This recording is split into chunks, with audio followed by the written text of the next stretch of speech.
Go ahead and call this meeting to order. It is now 9:02. As is our normal proceedings, I will start by reading our mission statement. Our mission statement is that the Texas State Board of Pharmacy, as a leader in protecting the public health of citizens of Texas, shall uphold quality standards for licensing and facilitate regulation that promotes innovative, multidisciplinary, and collaborative practices and education which produce quality care and positive patient outcomes. I'm going to turn it over to Danny to start. We've got a new staff to introduce. Yes, ma'am. Thank you. Good morning, everybody. First of all, I'd like to introduce our new IT director at the State Board. It's Rafael Pinto. He joined us October 14. 22 years of IT experience.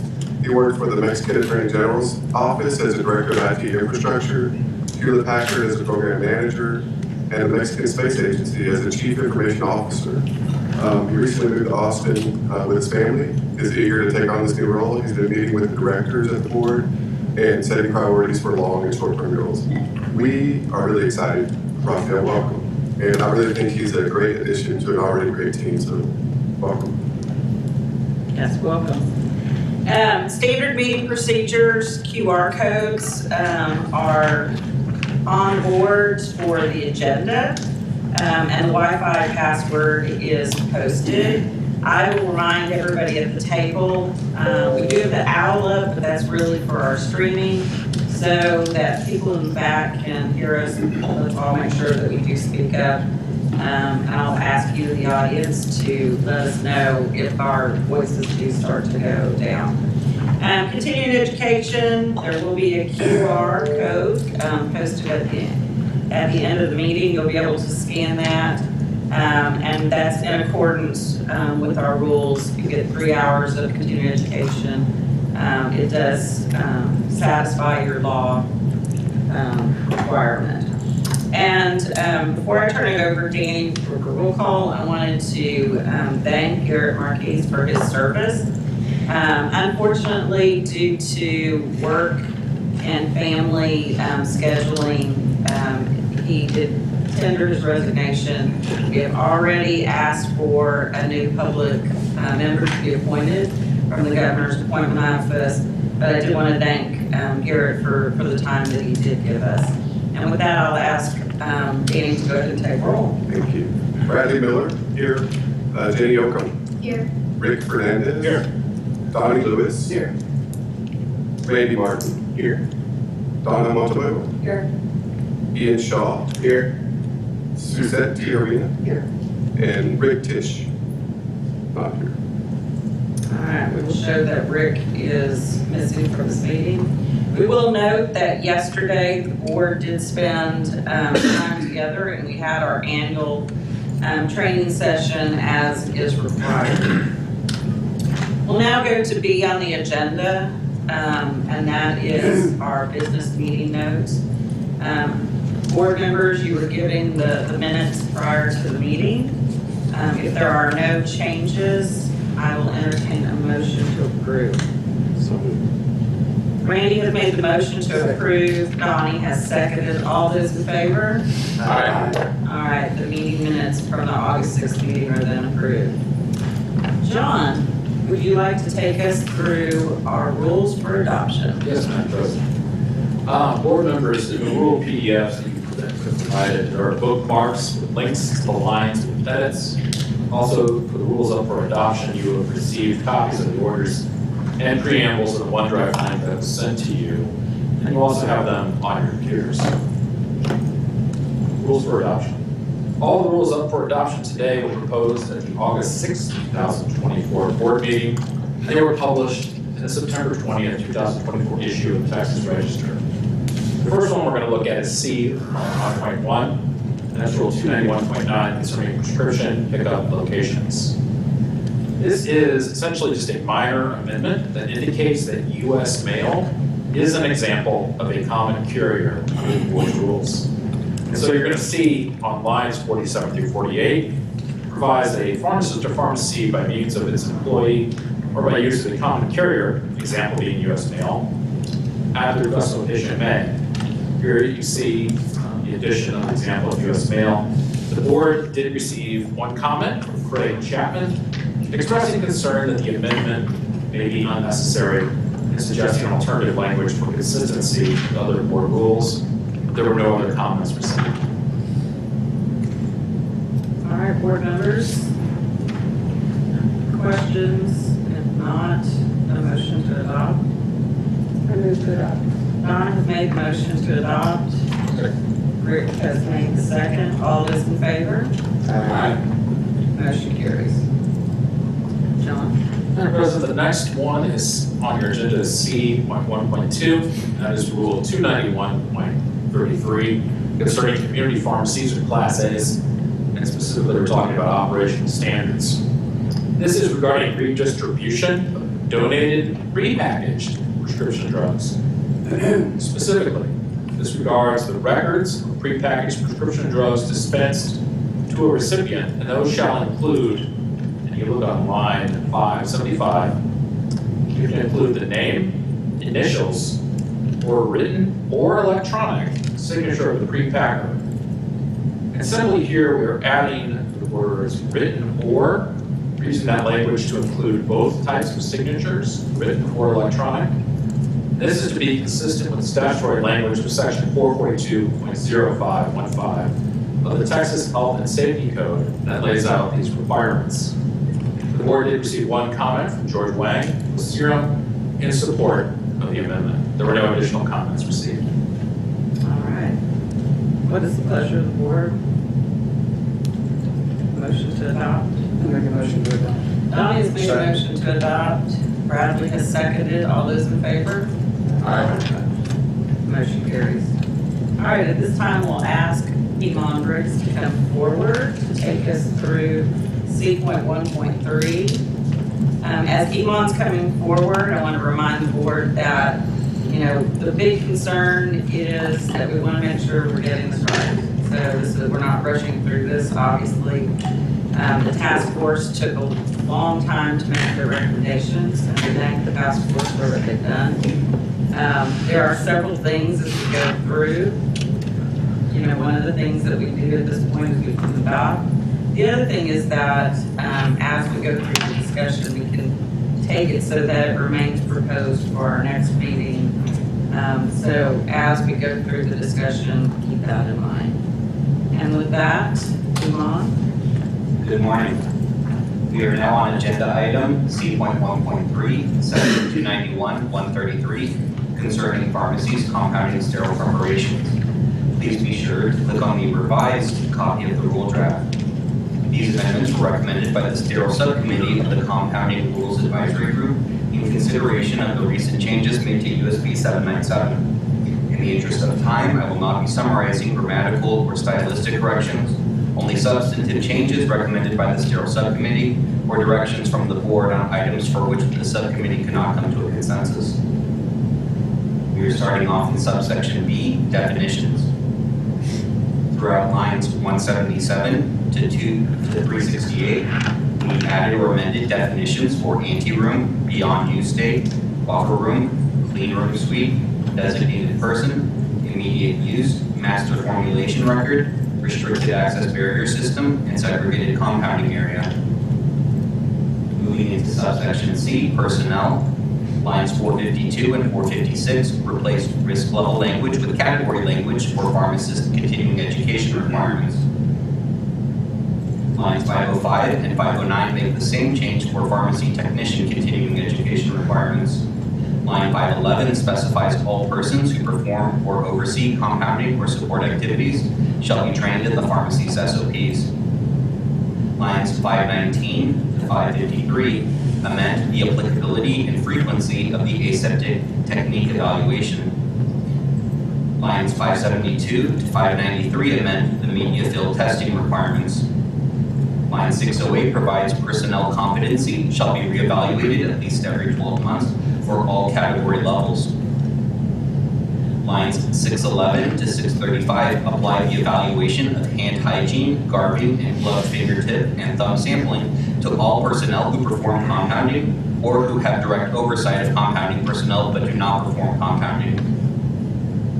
Line 641 to 659 specify the incubation requirements for gloved fingertip and thumb samples and the required results for passing the evaluation. Line 663 provides that reevaluation of personnel shall occur at least every 6 months for personnel who perform compounding and at least every 12 months for personnel who have direct oversight of compounding personnel but do not compound. Line 672 specifies that personnel who have direct oversight of compounding personnel but do not compound shall complete a garbing competency evaluation every 12 months, and the evaluation shall be specified in the pharmacy's SOPs. Line 683 provides that each classified area shall be sampled for microbial contamination using a risk-based approach. Line 688 requires surface sampling of all classified areas and pass-through chambers to be conducted at least monthly. Line 697 specifies the ISO Class 5, 7, and 8 action levels for surface sampling. Line 701 requires an investigation and corrective action to be performed if surface sampling levels exceed the specified action levels. Line 710 provides that personnel who only perform restocking or cleaning outside of the PEC shall complete ongoing training as required by the pharmacy's SOPs. We are now moving into subsection D, operational standards. Line 740 provides the maximum batch size for all preparations requiring sterility testing shall be limited to 500 final yield units. Line 791 to 806 define the 3 categories of compounded sterile preparations.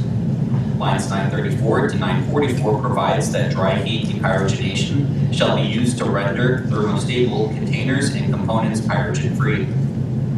Line 945 provides when specified conditions are met, compounded sterile preparations for direct and immediate administration are not subject to the requirements for categories 1, 2, or 3.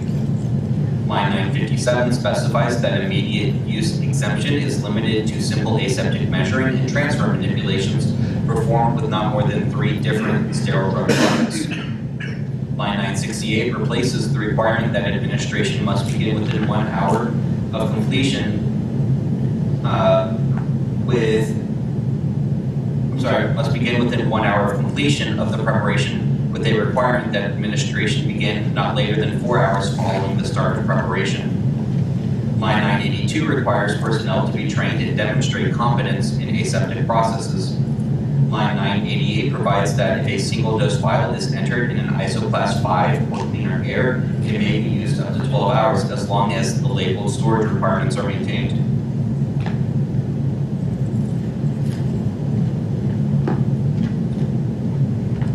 Line 993 provides that open single-dose ampules shall not be stored for any period of time. Line 995 provides that a multiple-dose container, once initially entered, shall not be used for more than 28 days unless otherwise specified by the manufacturer. Line 999 provides that conventionally manufactured pharmacy bulk packages shall be restricted to the sterile preparation of admixtures for infusion or through a sterile transfer device for the filling of empty sterile containers.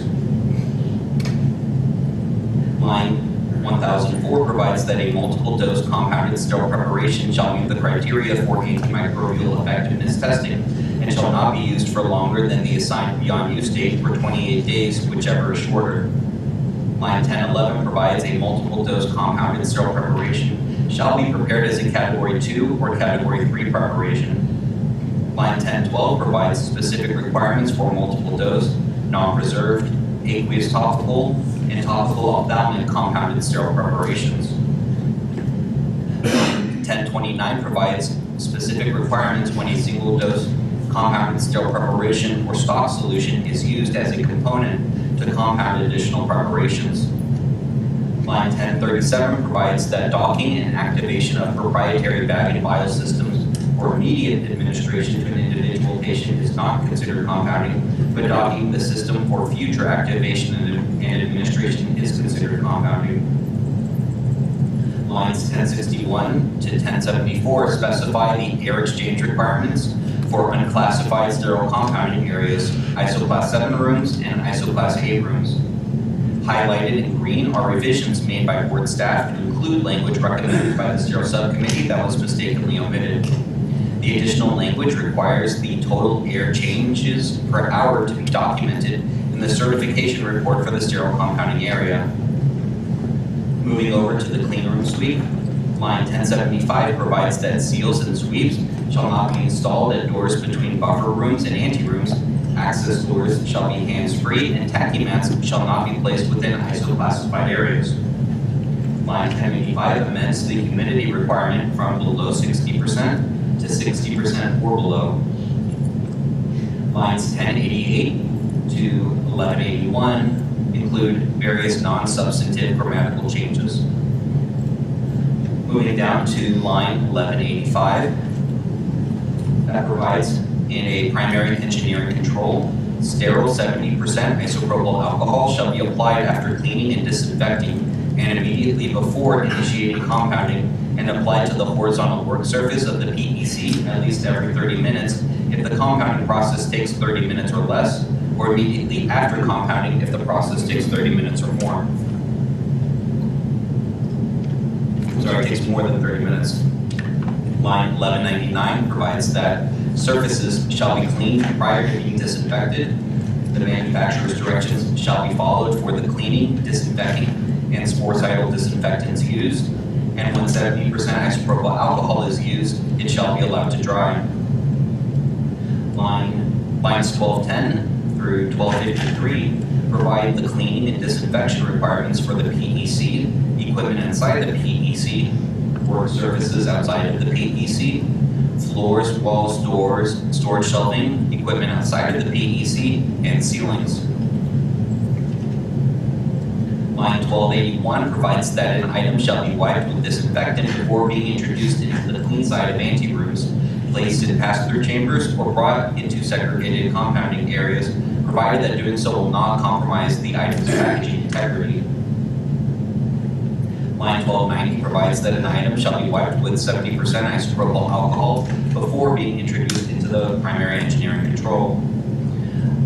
Line 1296 provides that critical sites, such as vial stoppers, shall be wiped with sterile 70% isopropyl alcohol in the PEC to provide both chemical and mechanical actions to remove contaminants. Next up, we have beyond use dating. Line 1318 provides that when assigning a beyond use date, compounding personnel shall apply drug-specific and general stability documentation and shall assign a shorter beyond use date when the stability of the preparation is less than the following beyond use date limits. Line 1325 provides Category 1 compounded sterile preparations shall be prepared in a segregated compounding area or clean room suite and have a beyond use date of not more than 12 hours when stored at controlled room temperature or 24 hours when stored in a refrigerator. Lines 1333 through 1354 provide Category 2 compounded sterile preparations shall be prepared in a clean room suite.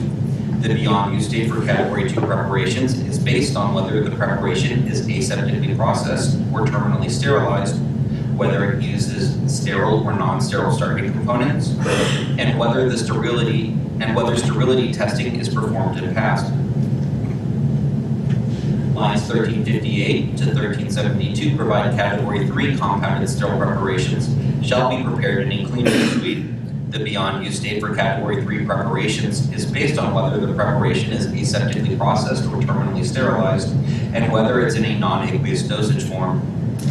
Lines 1373 to 1391 provide that assigning Category 3 beyond use dates also requires complying with Category 3 specific requirements for personnel competency, garbing, environmental monitoring, and frequency of application of sporicidal disinfectants. Moving into primary engineering control devices. Lines 1412 to 1500 provide that if a pharmacy uses a laminar airflow hood, biological safety cabinet, compounding aseptic isolator, or compounding aseptic containment isolator as its primary engineering control, it shall be initially certified by a qualified independent individual. Lines 1479 and 1518 change the required air quality for the room containing a CAI or CACI used for compounding Category 3 preparations from ISO Class 8 to ISO Class 7. Line 1509 amends the humidity requirements for the room containing a CACI from below 60% to 60% or below. Moving into personnel cleansing and guarding. Line 1686 provides that before entering the buffer room, compounding personnel shall wipe eyeglasses if worn. Line 1689 provides that personnel shall perform hand hygiene and guarding in an order determined by the pharmacy depending on the placement of the sink. The order of guarding shall be documented in the pharmacy's SOPs, and guarding shall be donned and doffed in an order that reduces the risk of contamination. Lines 1695 to 1707 provide the minimum guarding requirements for Category 1 or Category 2 compounding. Lines 1712 to 1723 provide additional guarding requirements for the buffer room for Category 3 compounding. Where Category 3 compounded sterile preparations are prepared. Line 1729 provides that disposable soap containers shall not be refilled or topped off, and brushes shall not be used for hand hygiene. Line 1736 provides antiseptic hand cleansing shall be performed using an alcohol-based hand rub. Line 1741 provides sterile gloves shall be donned in a classified area or segregated compounding area. Lines 1748 to 1757 provide additional guarding requirements and requirements for disinfecting reusable equipment. Line 1787 provides that quality assurance practices include confirmation that media fill tests indicate that compounding personnel and personnel who have direct oversight of compounding personnel but do not compound can competently perform aseptic procedures. Line 1861 provides sterility and bacterial endotoxin testing requirements for finished preparation release checks. Moving into environmental testing, line 1932 updates the viable air sampling requirements. Line 1953 provides that the manufacturer's instructions shall be followed for operation of the impaction air sampler. At least 1 cubic meter or 1,000 liters of air from each location shall be sampled, and media devices shall be handled in a manner that avoids contamination. Lines 1965 through 1986 provide incubation procedures and also provide alternative incubation procedures to shorten the overall incubation period. Beginning on line 1987, highlighted in green are revisions made by board staff to reflect the sterile subcommittee's intent to replace the air sampling requirements with those found in section 6.2.3 of USP 797. Specifically, line 1987 specifies the ISO class 5, 7, and 8 action levels for viable air sampling, and line 1992 requires an investigation and corrective action to be performed if viable air sampling levels exceed the specified action levels. Moving into quality control, line 2048 provides sterility testing requirements. If 1 to 39 preparations are compounded in a single batch, the sterility testing shall be performed on 10% of the number of preparations prepared, rounded up to the next whole number. If more than 40 preparations are prepared in a single batch, the sample size specified as follows shall be used.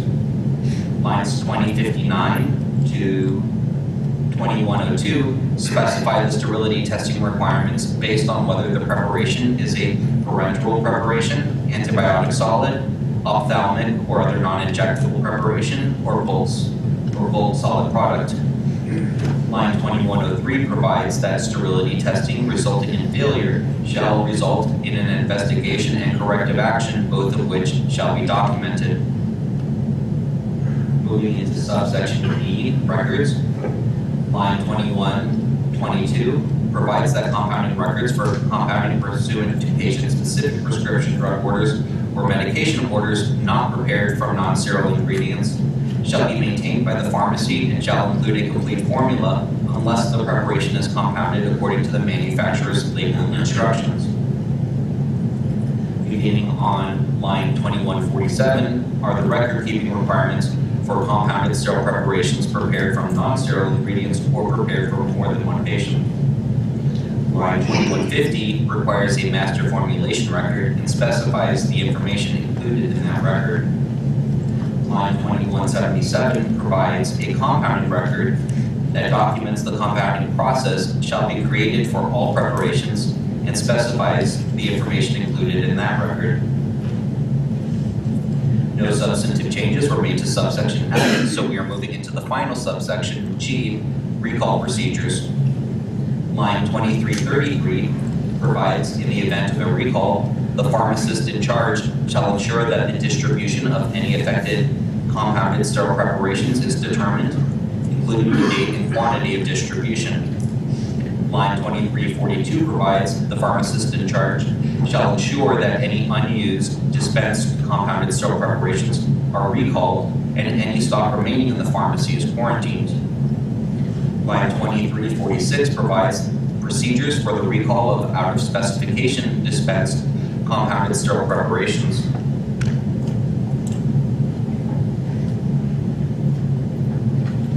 Line 2353 provides that SOPs for the recall of out of specification dispensed compounded sterile preparations shall contain procedures to determine the severity and urgency of the problem, determine the disposal and documentation of the recall preparation, and investigate and document the reason for failure.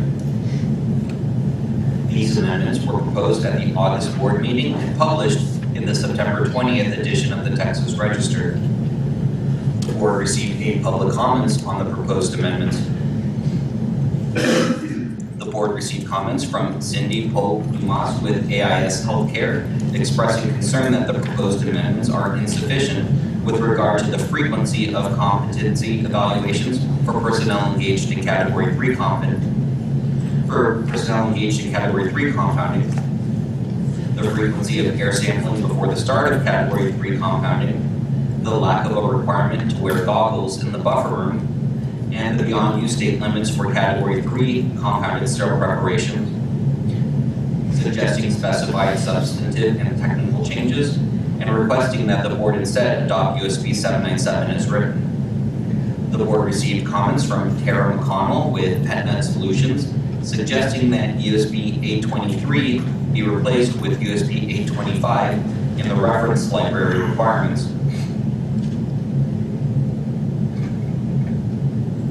The board received comments from Ryan Root and Kelly Reese with the University of Texas MD Anderson Cancer Center, suggesting changes to specified terms and phrases, requesting clarification of the term removable word trays, and also clarification of when sterility testing is to be performed, and recommending the adoption of the USB 797 definition of component, the removal of references to hand dryers, and the addition of the phrase, unless otherwise specified by the manufacturer, in relation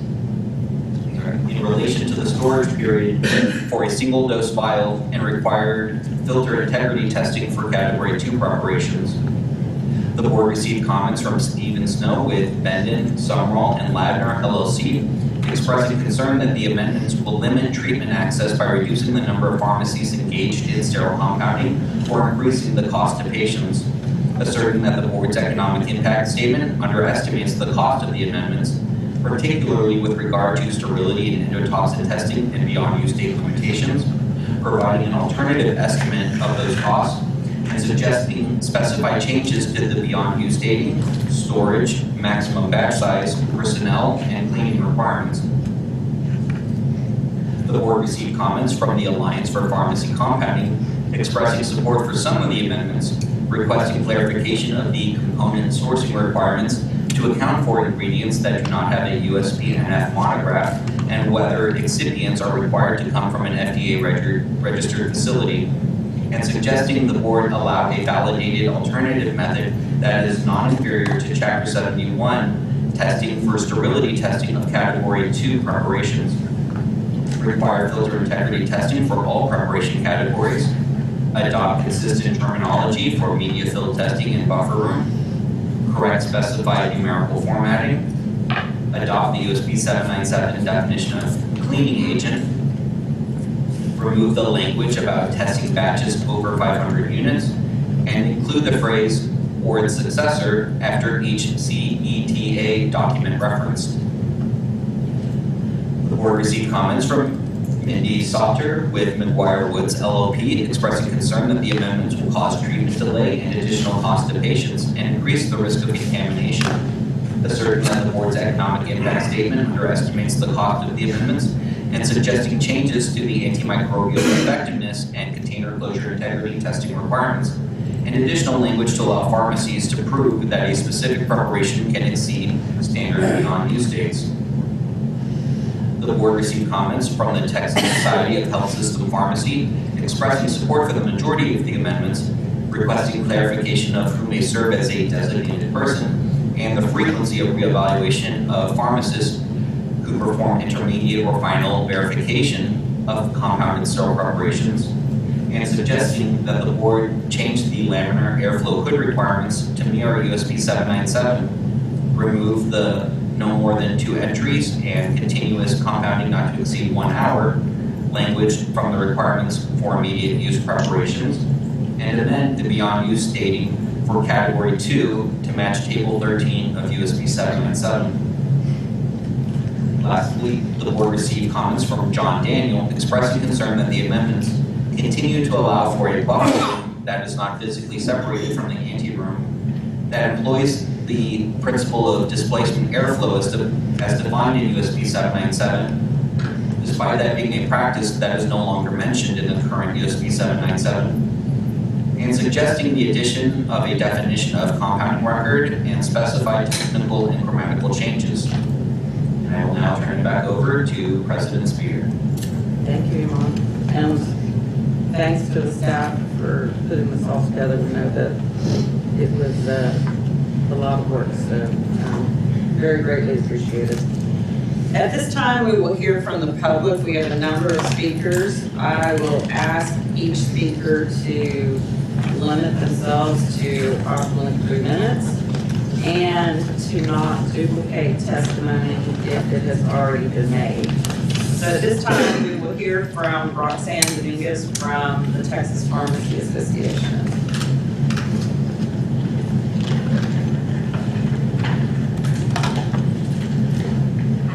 I'm Roxanne Dominguez, Texas Pharmacy Association CEO. We're here to oppose it. I'm going to offer and defer my time back to our president, Joby John, who will be providing testimony shortly. So I will leave that my time. All right. Thank you. Joby John, President of the Texas Pharmacy Association. Thanks, Roxanne. Good morning, board. Thanks for looking at this matter. I'm here representing the Texas Pharmacy Association as the president. We had elaborate discussions internally about these proposed rules, and the association as a whole is opposed to the proposed rules as is, mainly because of the difference. There not being a differentiation between the different classes, the AS and CS.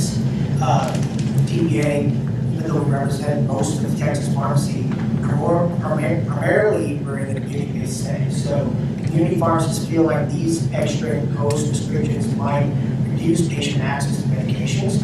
While we all feel like we need to have better rules in place for patient safety, some of these things really don't apply for preparations that are made at the community level. And I can elaborate on that if it makes sense, specifically when it comes to the beyond use date of these products. So the Texas Pharmacy Association is opposed to the proposed rules as stated. All right, board, any questions from TPA? So Jody, you mentioned you would give examples. Yeah, so in the rules, there were instances where antimicrobial products were specified and other products were specified. One of the BUD dating requirements for CSP2 is that the product has to be sterilely tested, obviously, but to get the 90-day dating per proposed rules, you can freeze the product. That was one of the instances in there. So there are a lot of products that we can't freeze on the community level, specifically the peptides that are being widely made now and have increased accessibility for patients and made it affordable for people. And way the rules are written, actually, you can actually freeze these peptides and get 90-day dating, but I don't feel like that's in the best interest of the patients, right? So that's a contraindication I saw in the rules per se. There's a few more other things here.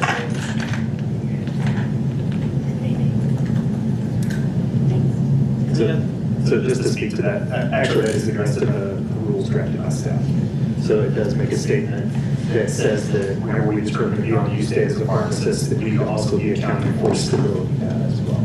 So that would factor into that. If there is no data to support freezing peptide, then we wouldn't be doing that under these rules. Unless it was a revision, I did not see that in the proposed rules as stated that there was any component of pharmacist decision-making involved at all. Unless I missed it.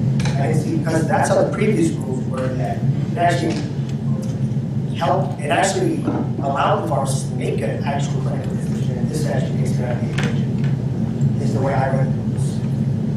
And I could be wrong about this, but that's. I believe it's line 13, 18.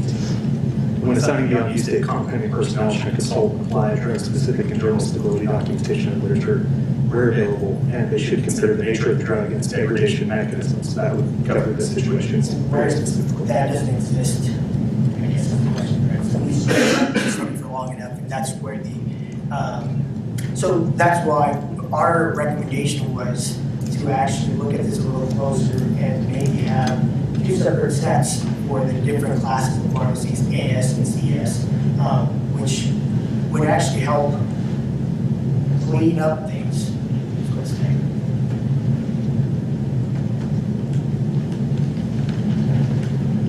Megan, is that, I mean, legally, can we do that, separate those two? Are you asking me for legal advice right now? No, I'm not.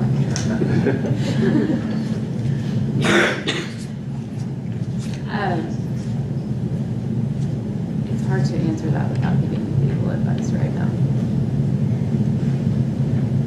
All right.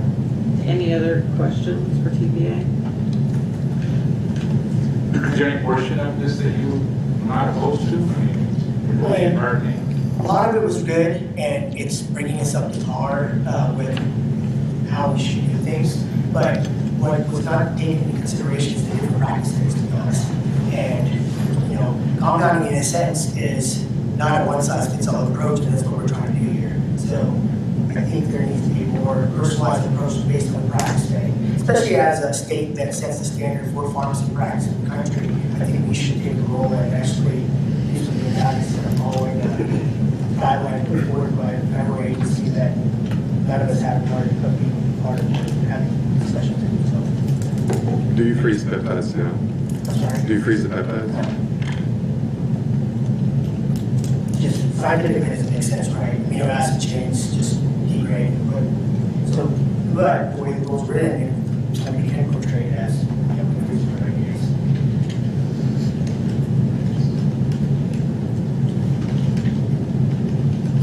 Any other questions for TBA? So your main concern, PPDs? Main concern is PUD, yes. And that's an economic impact, just patients and pharmacies. That was what we heard from our administrator. I'm slightly disappointed, just in general, that the approach being taken here is instead of proposing targeted specific changes to improve, like, how many lines is that? 1,500 lines, that the position is just simply to oppose it outright. No, we're in agreement with a lot of the changes in there, but we felt like having a practice setting based model makes more sense. We're not saying that all of them are terrible. Well, 95% is great, but the 5% that's not, I mean, we're here to pass the rule not, right? So that's just a beginning. All right. Do you have any data that supports your statement that it would cost way too much? Do you have that data? Can you provide it to John? Yeah, we can pass the law. What, like his own economic impact statement? Right, so you're saying that this is going to do X for certain pharmacies. How did you get to X, basically, so that we could verify that? Documentation, where the numbers are, right? Where you got those numbers, how you decided that this was the number you were gonna use, all of that. Absolutely. So just because you raised the question, I'm trying to trigger it a little bit more. So if we were to explore the idea, which I'd be concerned it would be a very slippery slope in a lot of different ways, but just for, I guess, just for discussion's sake, and just to know where you're coming from as an organization. If there were to be two sets of rules, one for a Class A, one for a Class C, and then there's everything else through C, how would that be different without creating two different standards of quality and care? That would come down to how it's drafted, right? You basically uphold, I mean, a lot of the rules in there were going in line with USP 797 and including clean room suite, all these nomenclatures that are being used, the PECCs, SEC being separated, all that is great, it's fine. But there are product-specific cases where you need to differentiate both settings. That's where we're coming from.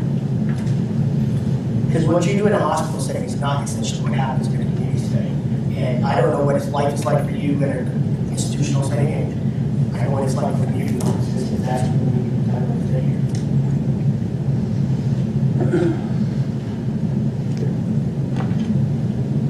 Any other questions?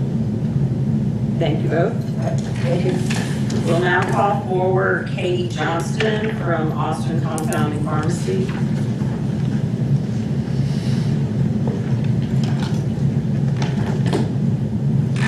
Good morning, everyone. My name is Katie Johnston. I am submitting comments today on behalf of Austin Compounding, which is owned and operated by Revelation Pharma, which is a nationwide network of compounding pharmacies. I'd like to thank the board for the opportunity to speak, and I promise to keep it brief. Austin Compounding and Revelation Pharma are in full support of proposed amendments to 291.133 concerning pharmacies compounding sterile products. In particular, we appreciate the board's choice to keep batch sizes for products requiring stability testing at 500 final yield units.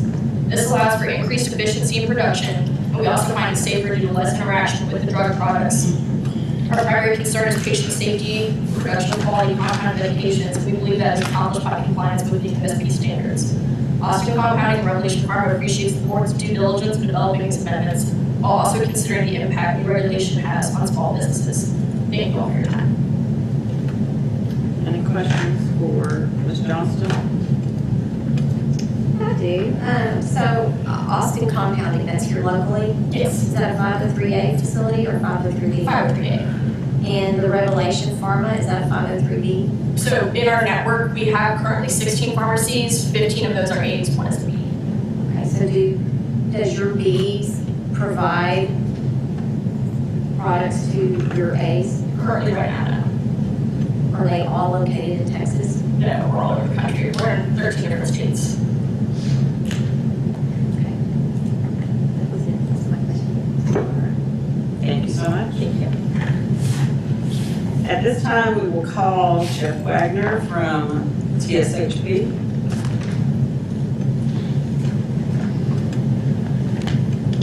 Good morning, my name is Jeff Wagner, President of TSHP and Vice President of Pharmacy at Texas Children's Hospital, Houston, Texas. Thank you for the opportunity to speak. Our comments are primarily in the memo that was provided earlier, and I would implore support for any of the revisions as proposed to align the current regulation with USP standards. USP is an agency that sets practice and public standards, public safety standards. These are any chapter numbered less than 1,000 that's published by USP is intended to be regulated in practice. So I don't think it's the board's ultimate purview to decide what of USP is adopted or not adopted, in that they are the ones that are setting the standards while TSHP's mission is to uphold the quality standards established. That's the primary comment, so I think if there's any questions or concerns, I have to address economic implications and others that impact hospitals uniquely. Any questions for Mr. Wagner? I do. Is there any situation within a Class CS pharmacy that would make a category 3? Yes. What would that be? Examples in our system are when we have a non-sterile product that we need to get a formulation specific to a pediatric patient. We have that commonly. Okay, so you do compound from bulk Yes. for your pediatric patients. Do you currently test Yes. those products? We do. You do. And what exactly are you testing? Like what? Hydrogen stability, all of it for every batch. So did you already do like container closure and So we paid for all of that. you did all that already? Yep. So do you make that, is it just one product though that you make? Just Or one is product, that? primarily. Yeah, well, I'm sorry, I can't hear you. One product primarily, yes. Okay, one, okay. So, but I guess you do enough volume of it that would warrant all of that, okay. Any other questions, Mr. Wagner? Thank you so much for your testimony. Next, we have, I'm sorry, I have to, Stephen Snow is the next individual.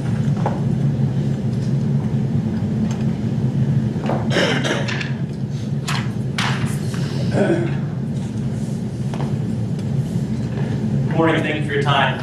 My name is Stephen Snow. I represent a number of AS and ES company pharmacies licensed here in the state of Texas. And I appreciate your time and attention to consideration of the newly revised 797. I want to share a few concerns that my clients around the country who are licensed in Texas have, particularly with regard to the economic impact statement that was presented along with this amendment. While it appears that the board made a good attempt to develop its best estimate, there are some major categories that appear to be underestimated and perhaps left out of the evaluation. First and foremost has to do with method suitability testing. With the expanded sterility and endotoxin testing required under revised USB 797, pharmacies can't just go in and have those tests done. Before the test can be performed, they have to work with the lab to establish the appropriate way to perform those tests to make sure that the sterility is properly being assessed and the endotoxins are being captured in the testing. I have polled some of my clients and I've tried my best to establish kind of what their estimates would be based upon a large compounding pharmacy, a mid-sized, and a small compounding pharmacy. And I provided those exhibits to our comment letter. Basically, what we found is that it's going to cost roughly $2,755 per API to set up the method suitability studies. And that's, if you have 100 preparations, that means $275,000 just through the suitability studies to enable you to test for sterility endotoxins. Then when we get into these sterility endotoxin testing, the cost would be roughly $455 per API per month, assuming that you're going through your full preparations on a monthly basis, given that the BUD is now shortening 45 days. We estimate you need to do a monthly cycle of those drugs, which would result in $821,000 a year just for the additional endotoxin and sterility testing. Then we look at the antimicrobial effectiveness testing for these BUDs. We're looking at roughly $1,025 per API. So if you're doing 100 preparations, that's roughly $102,000 for that antimicrobial effectiveness testing. If members of the board would look at exhibits A through C, we surveyed these pharmacies. The first pharmacy, Pharmacy A, has 15 pharmacists and technicians who would be going through the regulatory testing and so forth of their processes. And they compound roughly 200 CSP preparations. It's estimated by this pharmacy that it would cost them $2.6 million to do the additional method suitability studies, endotoxin suitability, endotoxin and sterility testing, and antimicrobial effectiveness testing, as well as the other improvements that need to be done in order to comply with USB 797. That $2.6 million is just in the first year. A lot of these are front-loaded costs, but from year to year, they're looking at about $1.2 million on an annual basis of additional costs that they don't currently incur. Pharmacy B points to a mid-sized pharmacy, roughly 10 pharmacists and technicians, and about 100 different preparations that they do. They estimated it would cost them roughly $1 million the first year, and then $615,000 each successive year to comply with these amendments.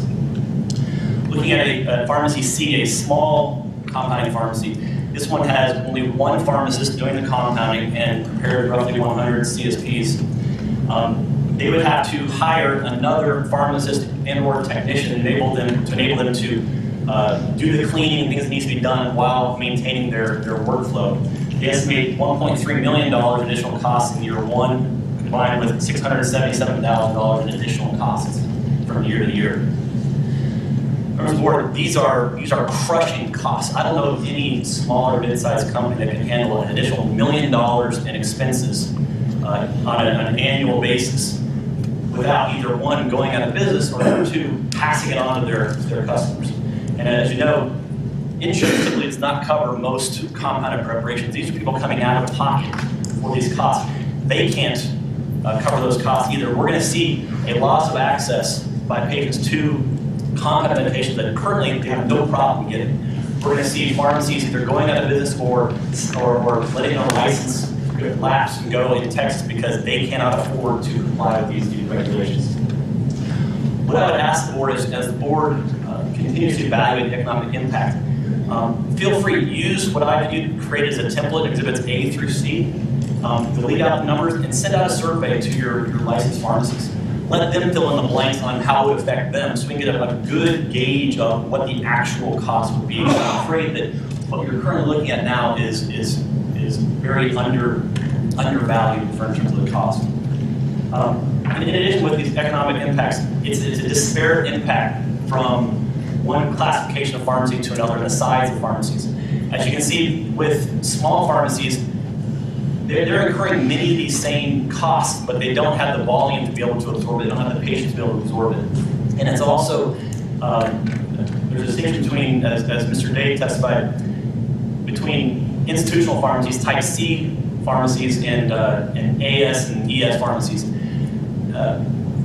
As was just mentioned a moment ago by the gentleman who was here earlier, Mr. Wacker, they do prepare category 3 CSPs, but only one product. And it's in enough volume where they can handle that cost.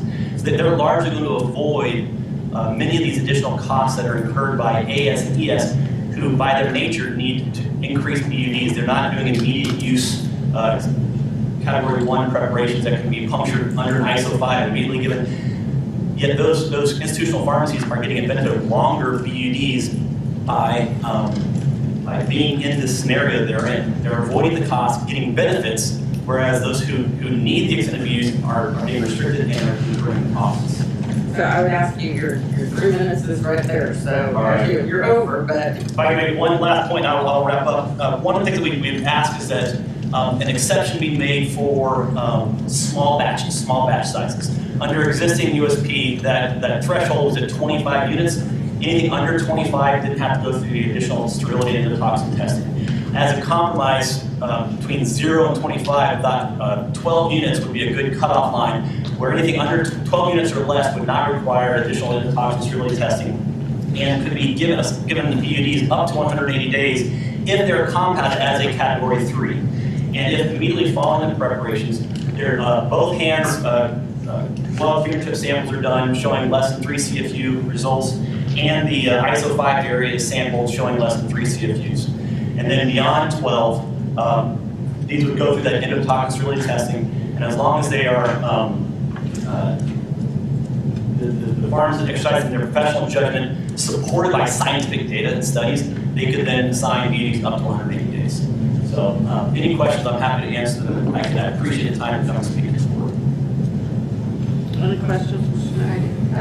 So same as what I asked Mr. John, can you please provide your data and documentation on how you got all these numbers to? Absolutely. Currently in exhibits A through C of my written comment, it shows the breakdown of how all those numbers were calculated. Again, I think that's only 3 pharmacies. I think there are hundreds of pharmacies who would be willing to provide this information and give the board this information that a quick survey monkey or something could go out to everybody and say, please fill this in if you're interested. I think the board is asking for documentation of how you came to the numbers, not the calculations themselves. So we do a documentation that shows where the costs How do you came calculate that? from. Then I had a question for you about the calculation itself.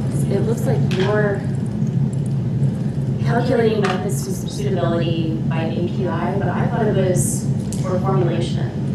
Is that just, are you using those interchangeably? I'm not, basically, you've got, for each strength of API that's prepared, a separate suitability study needs to be done. So if I've got five different strengths of single API, I've got to test that 5 times. I've got to do 5 suitability studies. And so for each one of those preparations, we've got to do a suitability study, and that goes with the cost. So it's not active supervising delivery, it's the formulation. Correct. Yeah, so Correct. So I do have a question about the calculations themselves, because unless I'm mistaken, it appears that these calculations, these numbers are not the difference between the current level of regulation and the proposed rules. It appears that this is compared to 0 regulation, because if I'm looking at the garb and glove and media fill testing, these are calculating the total numbers. It also makes me wonder about when we look at the endotoxin and sterility testing, it looks like this is making the assumption that there is 0 sterility and endotoxin testing currently going on. Am I mistaken there? Am I missing something? Currently, under batch size is less than 25, it's not required to do endotoxin sterility testing for that size. So currently, those would go from 0 to the number. And I need to coordinate and confirm with my clients who filled in information on how they calculate those numbers. Yeah, it appears, it may be mixed, but I know at least some of them, just by looking at them immediately. So media fill testing twice per year, the glove tip sampling twice per year, the guarding competency twice per year. Like all these would go from either they're already twice per year and going to twice per year, or they're going from once per year to twice per year. In cases where it would be sterile, which I don't think is the concern. Also, I have a question about the trained personnel who do not compound or supervised compounding personnel. That seems kind of irrelevant here, just because of the fact that that's an operational issue. The pharmacy is choosing to have people that don't do sterile compounding do activities in the sterile compounding space. So there seems to be quite a few issues with this. I think it'd be interesting to, if you know, I'd be interested to see a calculation maybe done by our staff that looks at the current level of regulation compared to actual, kind of removes those operational kind of issues. I think that would be really helpful. Yeah, I have the same question. I mean, you talked about that you have to hire an extra person just to do cleaning. I mean, I'm sure do some level of cleaning at this point, so I don't. Right. Well, one example of that is the weekly score cycle cleaning. For a small pharmacy that has 1 PEC, they're going to have to shut down their PEC for 4, 5, 6 hours to do this cleaning. They're losing 20% of their operation by basically taking one of their PEC out of commission for that time period. And if you've got multiple PECs, while pharmacists working at one, somebody's cleaning the other to keep them moving, keep them operational. That time window seems grossly overestimated based on personal practice experience. Any other questions from Mr. Smith? I do have one other question. So you mentioned that some of the pharmacies you were representing were ES. Are any of those pharmacies, any of the pharmacies you're representing, that currently operate in a state that either has USP 797 already in their statute or that have adopted it in their rules? Yes, some of them have. Some of them have improved their processes to comply with USP 797. Others have ceased to operate in those states who have adopted, and the remainder, like Texas, where they're still waiting to see how it's going to end up. They're continuing to operate under the prior rules that exist at this time. Thank you so much for your testimony. At this time, we'll ask for Mindy Sauter to come forward.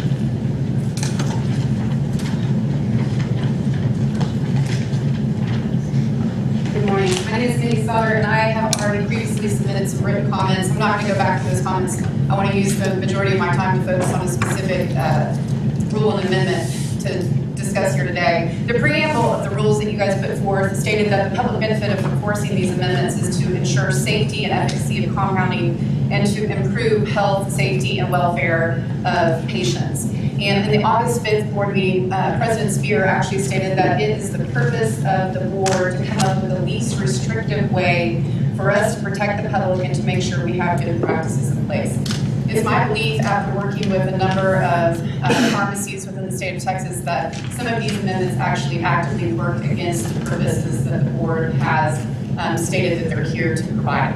I'd like, with permission of the board, to ask a specific question, and that is, can somebody tell me over the last 5 years how many serious adverse events we have had related to sterile compounding?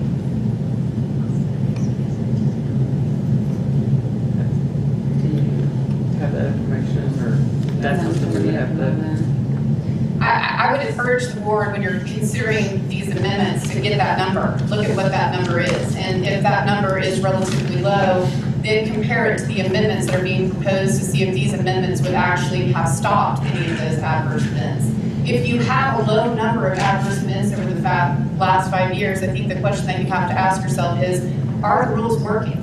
And if there's a low amount, it would seem that these rules are working. And so then what I want to talk about is what I think will have the most impact, and that is the BUDs that have been proposed. Mr. Martin, I believe in the August meeting, you asked the question of, surely there is some background and history and some type of reasoning that USP came up with those guidelines. And I hope by this point maybe you had figured out what that was. I believe we actually asked to follow up with that. Okay. My concern, actually, I think my words being taken out of context, and I believe if I was referring to that specific conversation, I think that my concern was less that we were looking into where they came up with it, and I was more concerned with the assertion that they were picked out together, which with 20 scientists in a room, I find very hard to believe. Correct, but I think what we've looked at, we've gone through the research, we've read through the rules, we've gone through all the FAQs, all of the information that's out there on USP 797. There is not a footnote dropped, there is not a scientific study that has been put forward, there is not a single piece of literature that they have put forward that says we relied on this information to establish these BUDs. And you have to ask your question, why? It makes it seem that they have been arbitrarily put out there. And I think it's a question that this board needs to resolve before they go forward on these amendments. Because right now, the way that it exists is it allows these compounding pharmacists to use professional judgment, which is exactly what you as a board use every single time we meet like this to put the rules and standards in place. And it also allows them to base their decisions on scientific evidence and studies. Those are two things that I don't think we want to strip away from compounding pharmacists as they start to put these BUDs out there. And we certainly want to understand how these incredibly, it seems, arbitrary numbers have been developed. And one thing that I think needs to be discussed in a very wholesome way is that when you put these BUDs back to a smaller time frame, you put more people in clean rooms. You require more touches to these compounds. And we know one thing for a fact, and that is the biggest risk to compound safety is cross-contamination from increased touches. And so you're taking potentially BUDs that are longer and you're reducing them, which means only one thing. And that is that you are going to insert more cross-contamination possibilities. And you're going to reduce the safety and welfare of the patients, which is exactly the opposite of the intention and the desire that the board has every day. That's not addressed anywhere. And I think it's probably the most important question. And so when you go back and you ask yourself how many adverse events you have, if it is relatively small, although we want none, but it's never going to be perfect, then you need to look to see the rules that you have are working. And do we actually want to reduce those BUDs in a way that we insert more possibility of cross-contamination? I think the answer to that is going to be no. We certainly don't want to take professional judgment and scientific studies that these pharmacists have relied on for years away from them in making these independent decisions. The other thing I think that we have to look at is the finances. It's been discussed ad nauseum while we've been here, but I think it's important. And when you look at the preamble of this, the economic impact statement, I guess my question is, did you guys reach out to small pharmacies and ask them, if these rules get put into effect, what does this mean for you?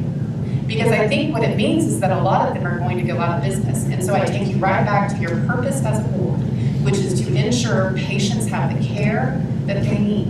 If you take these small pharmacies out, they don't have the medications that they're going to need because there's going to be fulfillment issues. And the one ones that are going to stay standing are going to have to increase their cost. Also, when you shorten BUDs, what you do is you make patients have to go to the doctor more often. You're going to drive up insurance costs, copay costs. You also know from being pharmacists that when you make a patient adhere more regularly to getting prescriptions, they are less likely to do it. All of these problems from these BUD dates are ones that you have to consider if your intent is to ensure that the safety and the welfare of these patients is met. And President, to your comment, if the intent of the board is to adopt the least restrictive rules that allow for the best patient outcomes, why are we putting restrictive rules in that could potentially shut our pharmacies, cause cross-contamination issues at a greater rate, and cause severe instances of patients not being able to get their medications? Tom, do we have any questions for Ms. Sutton? Is it your assertion that the board should wait until a safety event happens before we act? Absolutely not. I think what you have to look at is every adverse event is important, and we don't want any of them. We're never going to have perfect. But I think what you need to look at is, do the rules that you currently have in place protect the patients to the degree they need to be protected to? And I guess my question back to you would be, why would we put patients in a position where we are creating greater instances of the possibility of cross-contamination for the pharmaceuticals that we are putting in their hands? Why would we do that? As someone that actively practices, I think the true assertion on that is very inaccurate. That there is an increased likelihood of contaminating by conducting more testing, because it's not, the items of the testing are not going to patients.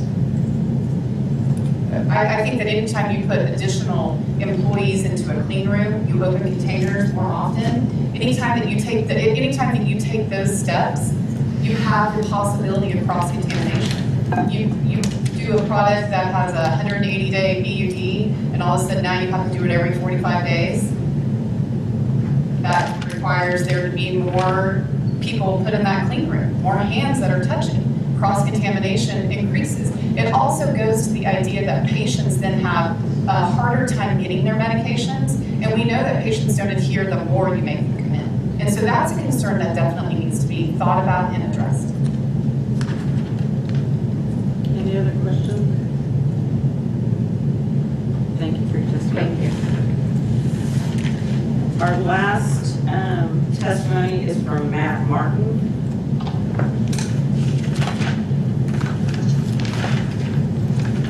Good morning, everyone. I'm Matt Martin. I'm a pharmacist, been involved in compounding for the last 18 years. Work at Professional Compounding Centers of America, PCCA. But I'm speaking on behalf of myself. To the comments earlier about how USP created some of their criteria for all of this, I spoke at their conference about a month ago, and this question about the batch size limitation, right there, they've gone with 250 units, y'all are currently looking at 500.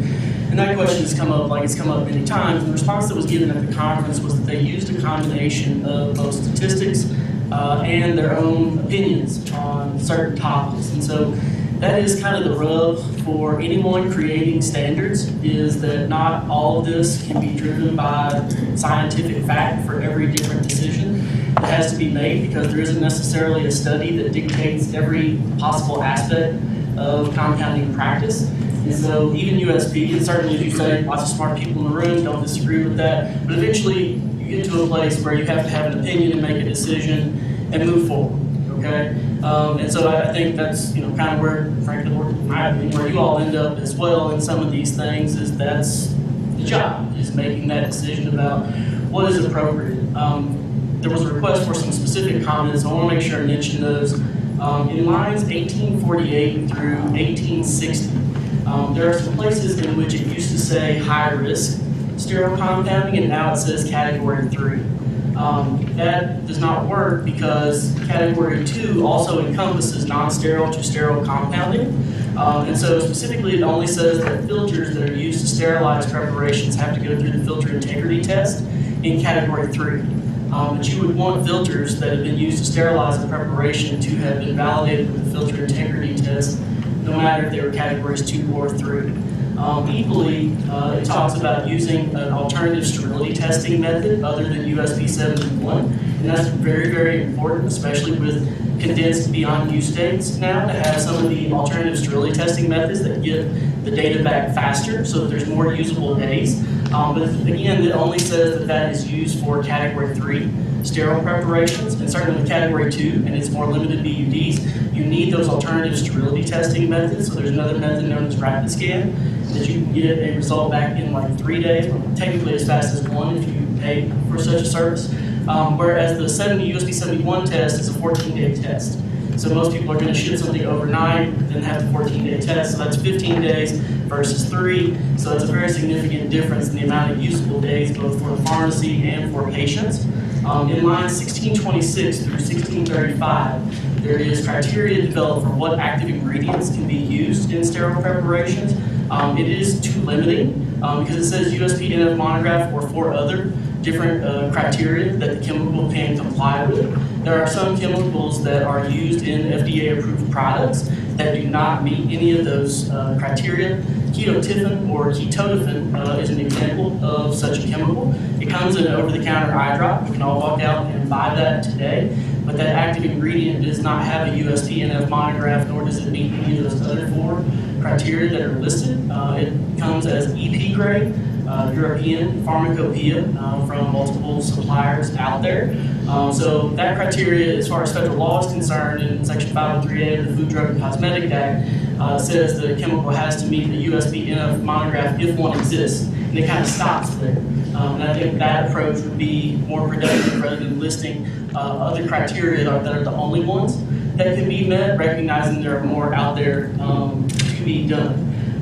In terms of some of the discussion that happened around economic impact, as you squeeze down on batch sizes, cost just has to go up because the tests that are done are the same tests whether the batch is size X, Y, or Z. So as the batch size shrinks, the cost of testing is the same. So essentially your testing cost per unit goes up depending on how much you shrink the batch size. So that's just an economic reality of doing so under such a system. I get to talk to pharmacies across the country. You're asking about pharmacies that currently comply with 797. One of those pharmacies has gone from a testing cost of about $250,000 last year. They're approaching $1 million for this fiscal year by combining 797 and the batch size of 250. Obviously, that would be less based on your current proposal of 500 units, but just to give you a real-world example of the costs that are associated with that. The last thing I would say, if you consider this whole thing about batch size that's going to be done, is that we have to appreciate what sterility testing is and what sterility testing is not.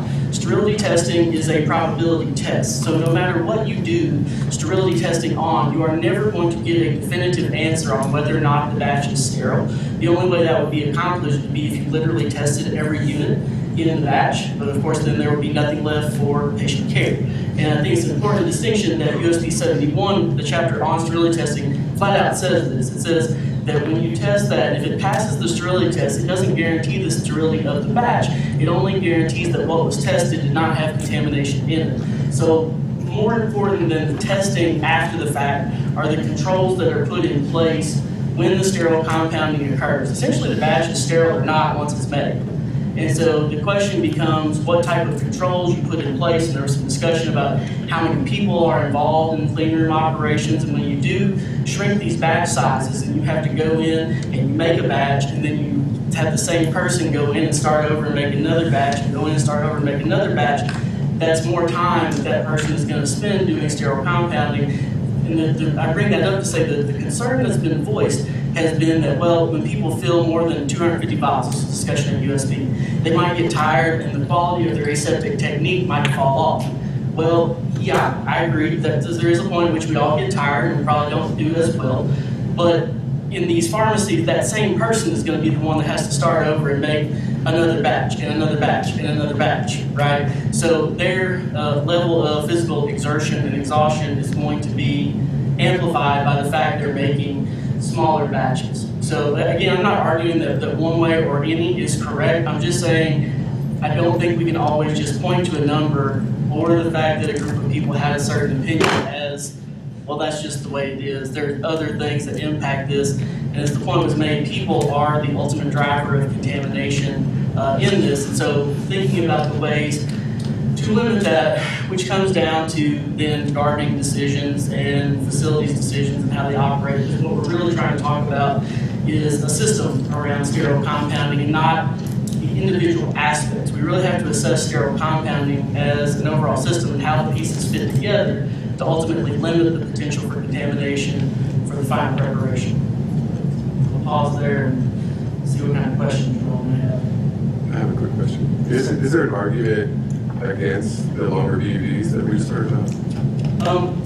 So I've been really interested in watching USP craft the difference between category 2 and 3, and this idea that there's more risk in the longer BUDs. I don't believe there's more risk in the longer BUD, because if you have something that's contaminated today, well, if that BUD is 45 days or 90 days, the amount of microbial growth that you would have in 45 days is still ultimately detrimental to the patient, right? So it's more about the process of how the sterile drugs are compounded, not necessarily the BUD that's assigned to them, because yes, there'll be even more microbial growth in 90 days, but at the rate that bacteria and mold generally multiply, you're gonna have a ton of microbial growth if it's contaminated by 45 days. So I don't really see that difference in the length of the BUD determining that. I'm more interested in the process of how the sterile drugs are created in the first place, because that's gonna determine how much chance there is of contamination getting into those units in the process of quality. Appreciate that, thank you. I had a question about one of your suggestions. Yes. And I was curious if this would address your concern. You mentioned on line 1631, I can read it, you don't have to. Oh, sure. I'm going to do that too. On line 1631, it says, if USP and F-grade substances are not available, substances used in sterile compounding shall be of chemical grade one of the following categories, and list the categories. Yeah.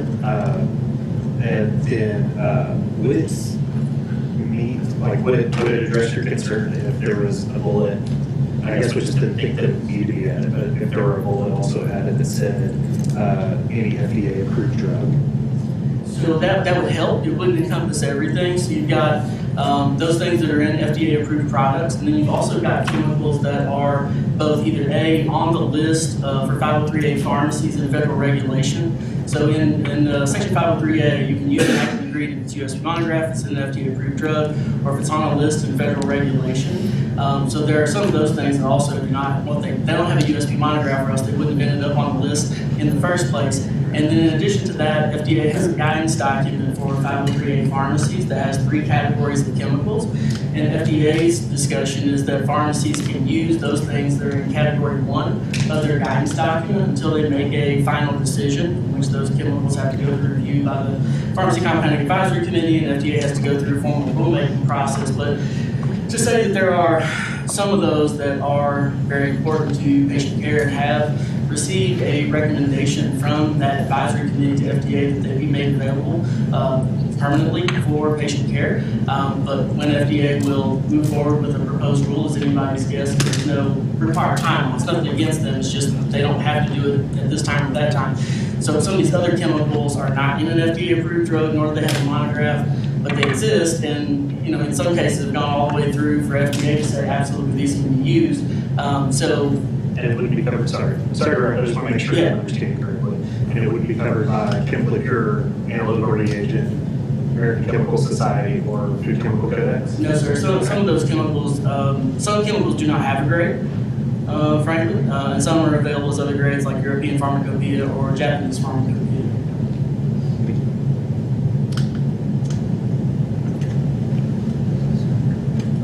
Any other questions for Mr. Martin?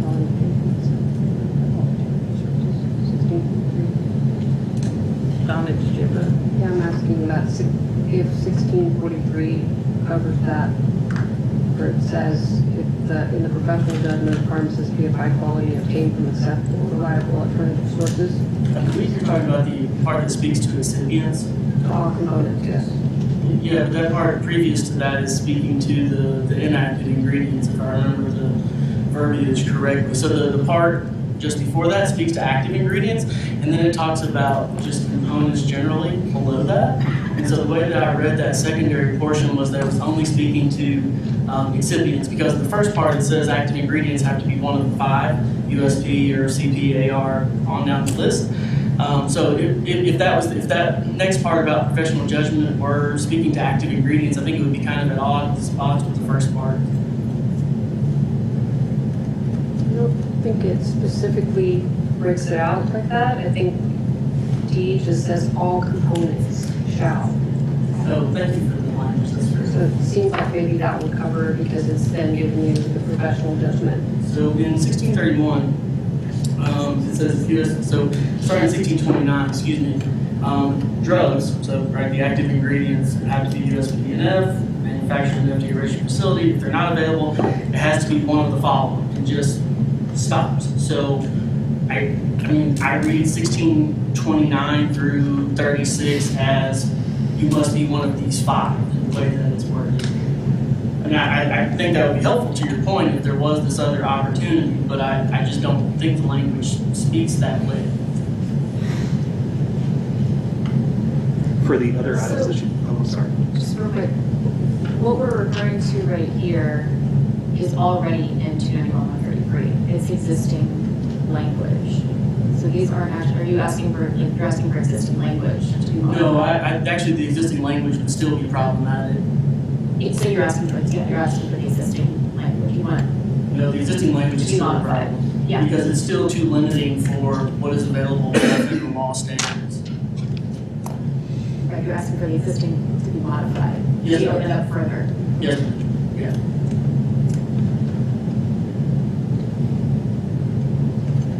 Sorry, one last clarification on that. I just want to make sure that, so below that is C, it says if a drug component or material is not purchased from an FDA registered facility, pharmacists shall establish period stability by obtaining a C of A. Would you be able to give a certificate of analysis for any of the other types of products that we were mentioning? Or Yes, all of those active ingredients that I mentioned that either meet other pharmacopoeias or do not have one, all have certificate of analysis. It was FC based. Yeah, all active ingredients by federal law are required to have a CLA. Okay.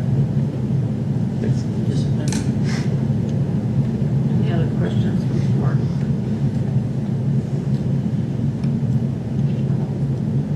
All right. Thank you. Okay, board members, my clock is not accurate, so it is now 10:24. This is my recommendation, and I'm open for suggestions. Is if you look at how Iman went through this, it's in segments. And my thought is that we go through each section and we figure out, are we in agreement with where it is? And if we're not in agreement where it is, and we feel like we need to tweak, we hold on that until the end and put all of those together and really make sure that we're in a good place. So, again, it is 10:24, 10:25 now. Rather than starting that process and having to stop it in a little bit, since we've been going almost an hour and a half, my recommendation is to take a 10-minute break. Are y'all good? 10 minutes, 15-minute break?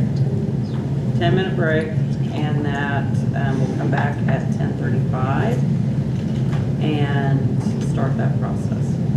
And if you have a different suggestion up for that, but to me, that's the most logical to go.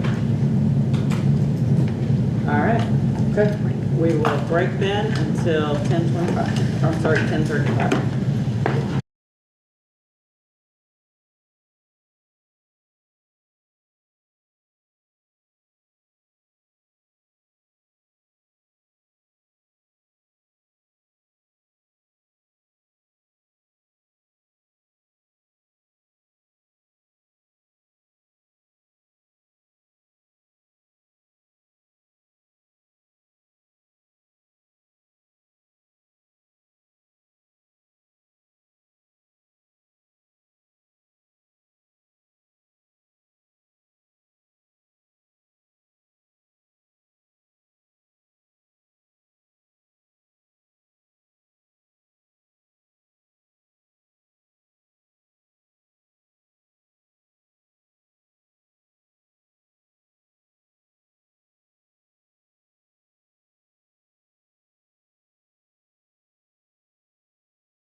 So, board members, as you know, Iman went through and he categorized and kind of put things into groups.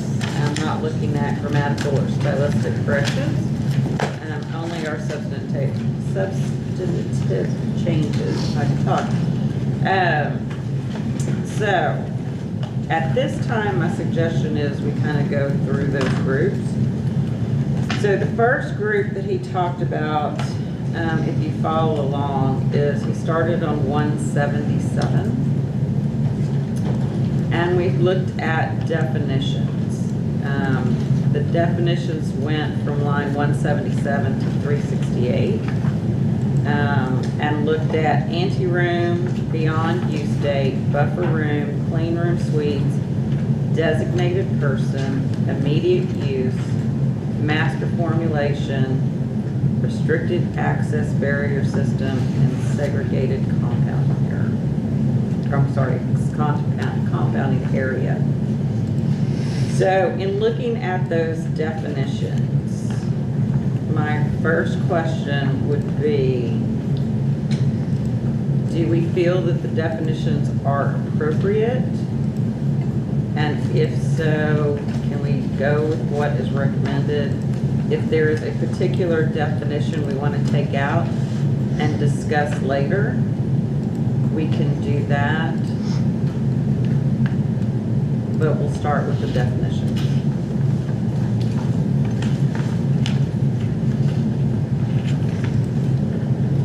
I just wanted to point out on the definition of beyond use date, there were several recommendations in some of the comments to change that shall to a must, which is what USP says is must.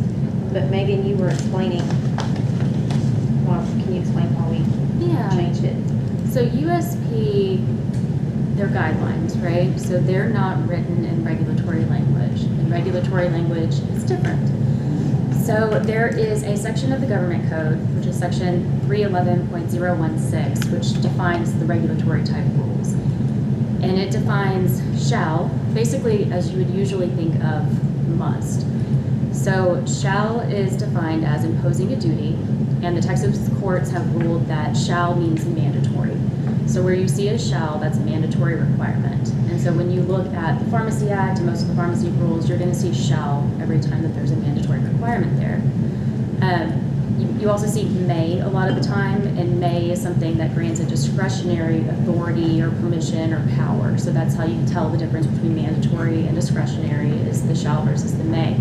Must, in that same section of the government code, is defined as something that creates or recognizes a condition precedent.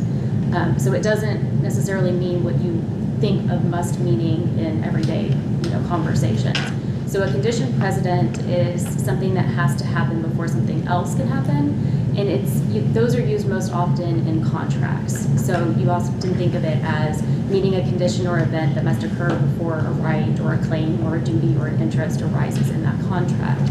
So that's the reason when you see must in USP, we assume that they mean that in a mandatory type of way. So we convert it into the regulatory language shall to make it a mandatory requirement.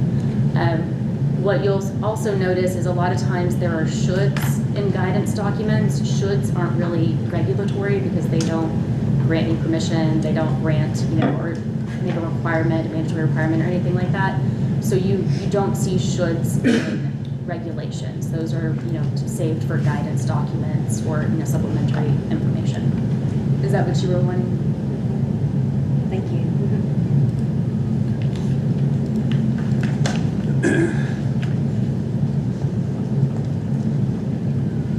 Also in the comments were a few people suggested adding a definition for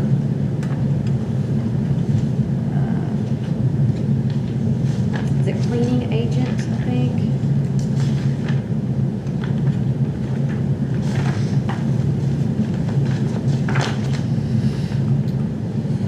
Are you talking about the cleaning agent, or where they wanted the sterile,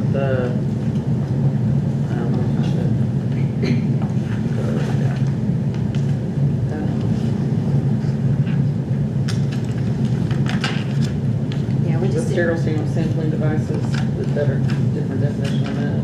This is just the word for cleaning agent, which is straight from USP. I thought we needed to include it, as did a few of the comments.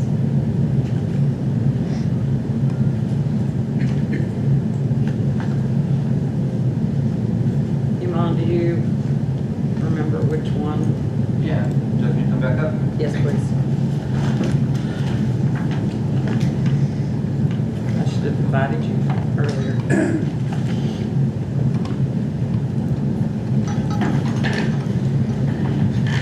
The comments recommended adding a couple of different definitions. The comment from Ryan Ruin, Kelly Reese with MD Anderson recommended adding the definition of component from 797. The Alliance for Pharmacy Compounding recommended adding the USP 797 definition of cleaning agent. And the comment from John Daniel recommended adding the definition of compounding record from USP 797. Was there any reason during the deliberations with the sterile panel that did y'all just not come up, or?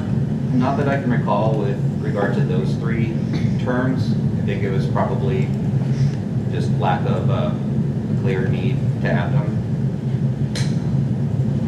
So can we add them? Is that a problem at this point to include those? Not if that's what you want.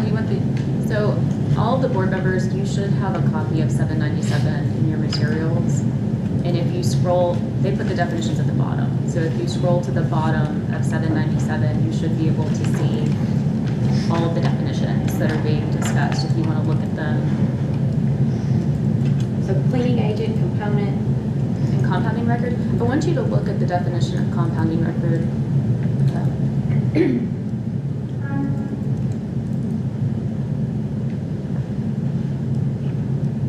Because doesn't what we did as far as master formulation and. It's kind of the same thing. Master formulation should be, so it should be master formulation is like your recipe and how you're going to do it. Your compounding record is documenting that you did it. The law, yeah. Right. Also, Right. law, yeah. And we do reference compounding record later on, is that right? We do reference compounding record. That's a really soft definition. It's in USP though. It is. Yeah, that's why I wanted you to look at it. The others seem reasonable. Is that one necessary from a statute language perspective? Legally, I don't know that it's needed in order to enforce, the rules that we have, but if it's beneficial to someone's understanding, I don't think there's a reason why you couldn't. What do you refer to? Compounding record? Compounding record. So in USP, the definition of compounding record is documents the compounding of each CSP.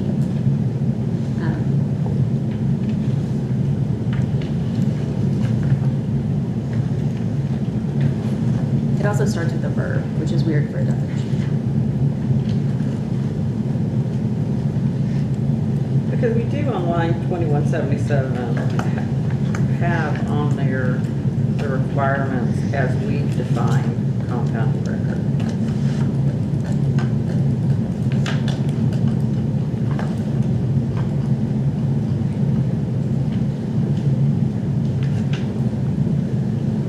So 2150 is master formulation. And then 2177.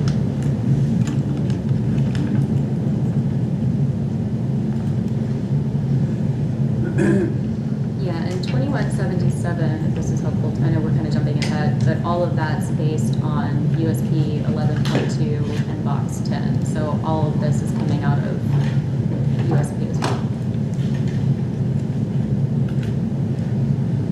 So maybe we look at including component and cleaning agent.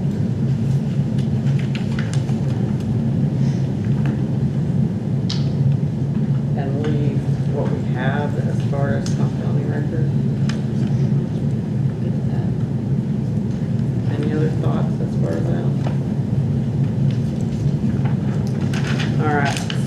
moving on then, go ahead. Still in the definitions Okay.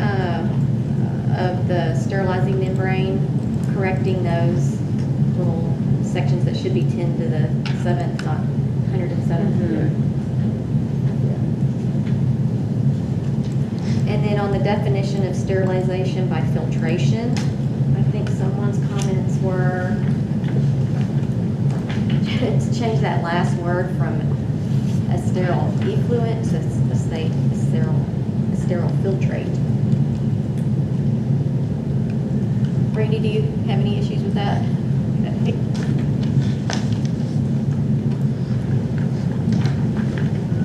That'll be on line 380. And what were you changing? That very last word, effluent to filtrate. A little more modern, a little less apothecary.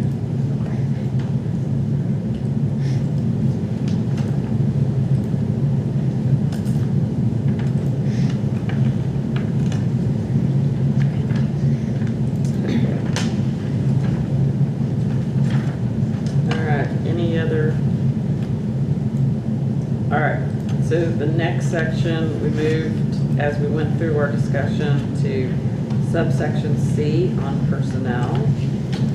And the first lines that we looked at in that section were 452 to 456. And this is where we take out, it's the first place that we take out low, medium, high, and we go to category 1, 2, or 3. 452 through 456.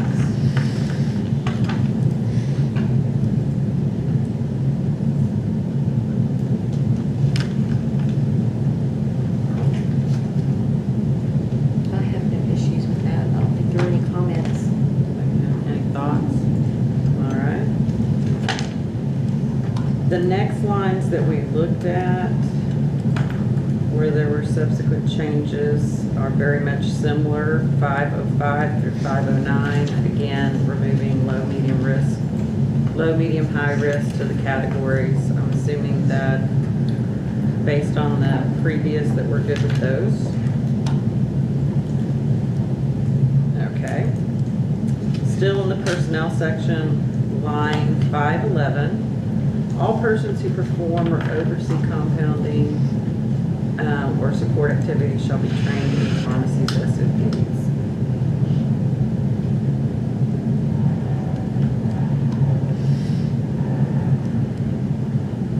No comments or issues? All right. Go ahead. What line are you? 511, 512. You're good? Okay. Going on, still in personnel, we're amending the applicability and frequency of aseptic technique evaluation. This is lines 519 to 553. The first is an every 12 months, which takes out the 12 and 6.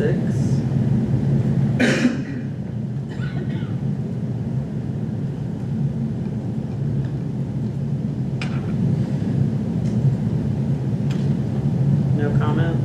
Well, the media field testing for group 3 is every 6. So it's just a little confusing here. It says it every 12, but then when you go further in the rules, when you get to the section on category 3, it does say 3 or 6. So This is initial testing. All pharmacy personnel preparing sterile preparations shall perform didactic review, pass written and media field testing of aseptic manipulative skills initially and every 12 months. Right, but media field testing on the group 3 is more often than every 12 months. So we're contradicting ourselves here? Kind of. I think it's it's confusing. It's confusing. It's not Yeah. necessarily contradictory, because if they're doing it every 6 months, they're doing it every 12 months. Right. but yeah. they have to do it every 6 months, not 12. And the written test and the didactic refresher are 12 no matter what. Right. So would we, to reduce confusion, would it alter the content if we just took the, I lost my mind. If we took the media fill testing, since it's, I think it's addressed later, further down. So on line 519, and media fill testing or aseptic manipulative skills, would we remove that, or would that alter the, just to reduce confusion, or would it alter the content? I'm sorry. Take out the media fail, is that what you're? On 519. On 519, I don't see it.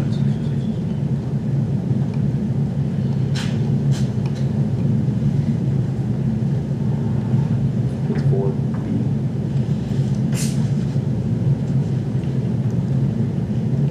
Do we have, I'm trying to find in media fill itself, if it talks about the initial.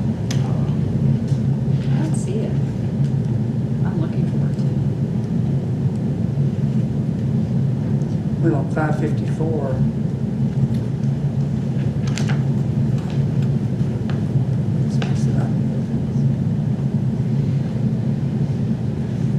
Yeah, 554 is for each pharmacy, right? Then there's something on 608 where it starts to talk about the every 12 month, and then there's the every 6. Yeah, It's every 12 months there. Yes, it's every 12 months. I think it says initial too, right? Okay, well, let's mark that as a follow.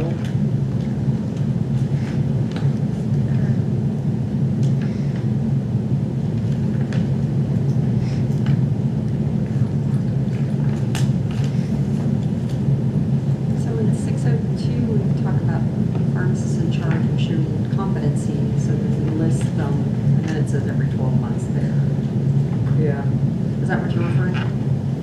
602 starts on. I think the media fail was the question, right? Well, it does say and media fill. Included in 602 to 604, and then it lists, I guess, the requirements, and then it says every 12 months. Is that what we're looking for? Well, it's further back where it specifies on each category the requirements for personnel. Okay, so I've marked it as a follow-up. When we get to that section, let's come back to here, so this is a comeback. Okay. Okay, so the next section is media fill. Actually, it's 572. And it changed H so that it amends media fill testing requirements.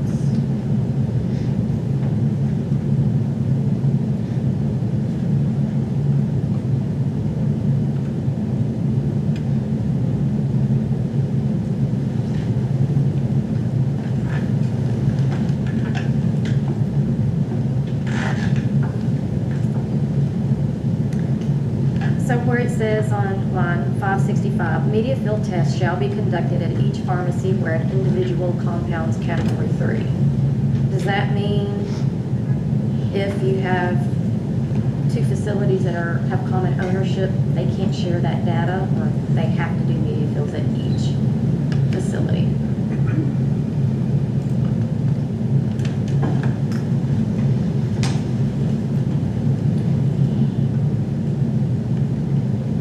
That's our current rule.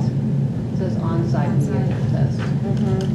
So category 1 and 2, media fill can be shared under common ownership, but category 3 cannot. I just wanted to clarify that was intentional.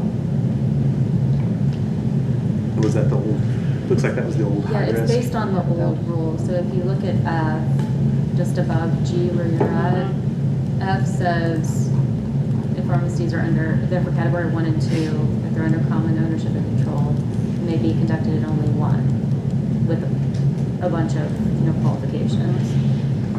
And then G says, discount at each one for category 3. So it's based on our current, Yeah, this is our current current rule. setup. Okay, yeah. Yeah, the only thing that got changed between these two was the shall and must, and high, low, and medium got changed to category 1, 2, and 3.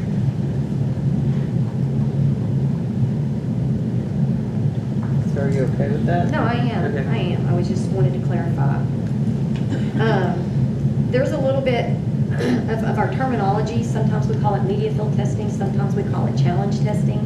And it's just in some of the old language that just kind of needs to be updated as we progress. So challenge testing, we need to double check all of that. Needs to go to media. So you want to change challenge testing to media field testing throughout? To make it more consistent, yes, please.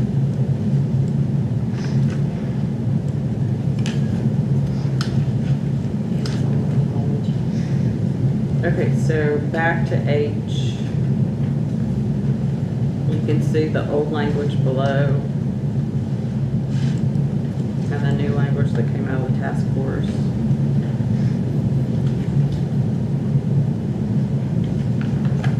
Any issues there?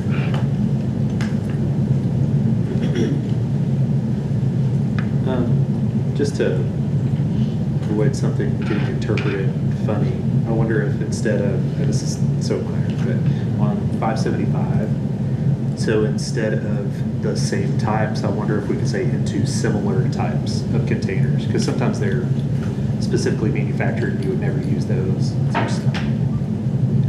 Just to avoid that from being over-interpreted. So instead of the same, just too similar. Change same to similar. Yeah. What does similar mean? I don't know. What is similar? I guess and maybe that's not the right word, but I think Go ahead. if you are going to say, because we do use similar sometimes, but when you say similar, there's usually qualifications behind it of similar, like in size, density, like some sort of, because you don't want somebody to be like, well, this one's blue. I'm thinking it's a stupid hypothetical, but this one's blue and this one's also blue, so they're similar, even though they're completely different. Gotcha. The same mean exact? It doesn't say exact, but same means Vial to vial, close. syringe to syringe, bag to bag. Which that would make sense. When you do a media test, that's what you do. And that's what we're doing. This whole thing is just media testing. So you're good with leaving same then? Sure. If that's our interpretation, yes. I'm very happy with that. Okay. I then,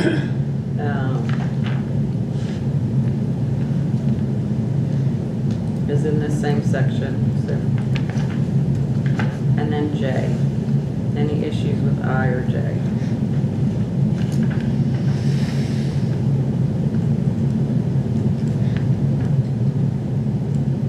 All right, seeing none.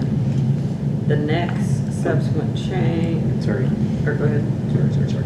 On J, one thing that I think is a proviso in the USP 797 that, while it might be more expensive, some people may want to do, and I don't think there would be adverse harm, is to allow for 2 samples incubated separately. So in other words, you take so in this scenario where it's laid out, you would have, it's the same thing on the surface sample there. We have 20 to 25 degrees for 7 days. We have 30 to 35 degrees for 7 days. So the way most of this is written is you have one sample and you incubate it at one temperature, and then you move it to another temperature. So microbiology labs don't like to do that because it's actually against their best practices to move a sample to a different temperature. So if we could insert just a statement that samples may be incubated separately. Is that taken care of though when it says described in pharmacy's SOPs?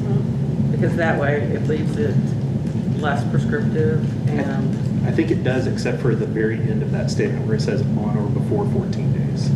Because that implies that it's 7 plus 7 instead of 2 incubated for 7 days simultaneously. So we could say, instead of before 14 days, say before the end of the incubation period. And that would probably solve all of that. So end the sentence with on or before incubation period and take out the 14 days. Thoughts on that?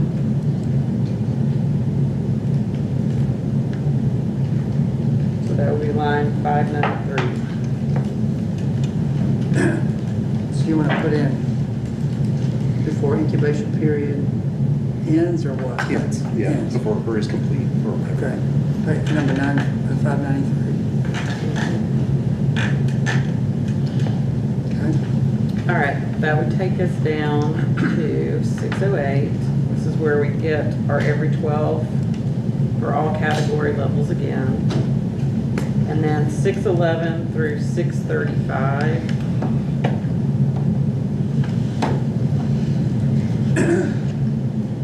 Is the hygiene, garbing, and finger glove, and thumb sampling.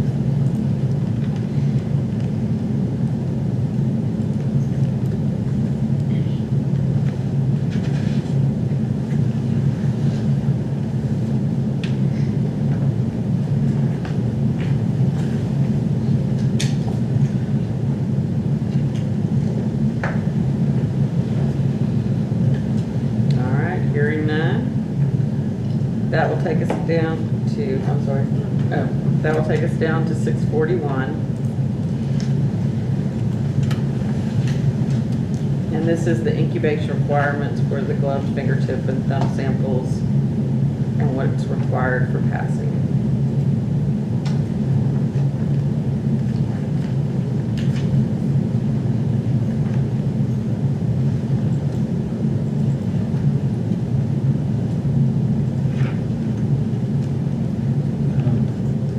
Kind of the same comment here, except this one's worded a little differently. Media device shall be incubated at 30 to 35 degrees for no less than 48 hours. And if it's agreeable, basically make it to where you could incubate the two at the same time. So basically remove the then, so it would be less than 48 hours and at 20 to 25 degrees Celsius for no less than 5 remove additional days. So that way you could do the 48-hour and the 5-day incubation simultaneously in 2 different incubators. But the point is to have what you've incubated at the higher temp for 2 days to move that exact sample to the lower temperature for those microbes that thrive at that temp. So it's like, I'm kind of confused at, well, I know what you mean by doing 2 at the same time, but it's, one has to be at this temperature for so long and then you move it to this temperature for so long. Are you talking about doing it backwards? No, have them simultaneous. So you would have the 2 incubators, you take 2 samples instead of 1.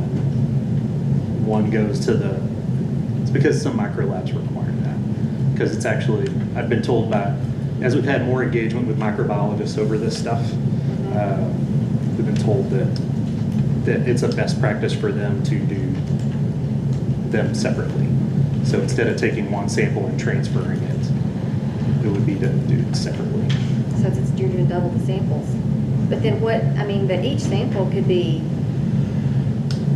contaminated or not contaminated. If you don't put that one sample back in that cooler temperature, you may miss out on a potential growth or vice versa. So going from the high to the low. That's why they reversed it, because it used to go low to the high a long time ago. I think you know more about this than I do. So basically you'll have an organism where it'll grow. And At then, certain temperatures. Like it will start to thrive, but then you have to lower the temperature for it to thrive. Or something else will thrive. Not everything will thrive at But the incubated, 30 to 35. But taking one sample at one and one sample at the other and running them concurrent wouldn't capture that? Not unless you swap them at some point into the other temperature. Is it possible to offer a point of clarification at all? Sure. Be quiet if not, but. I'll allow it. It's up to you all. I'll allow it. Thank you very much. Come up to the table. To the point. Could you come up to the front, please? Sure. And then announce who you are again. Yeah, okay, so I'm Matt Martin, nice to see y'all again. On this point about incubating 2 different pieces of media, There are papers published to show that if you took the two samples, like you take the two samples from the same place with two different types of media and incubate them at the two separate temperatures, you will get... Two different types of media. Yeah, so you'd have your TSA plate and your NDA plate, right? So you've got bacteria versus mold, and you incubate them at the two different temperatures. You have a greater chance of recovery of microorganisms if you do that. So you incubate those two different plates at the two different temperature ranges. Specifically, the mold goes in the lower, the bacteria goes in the higher.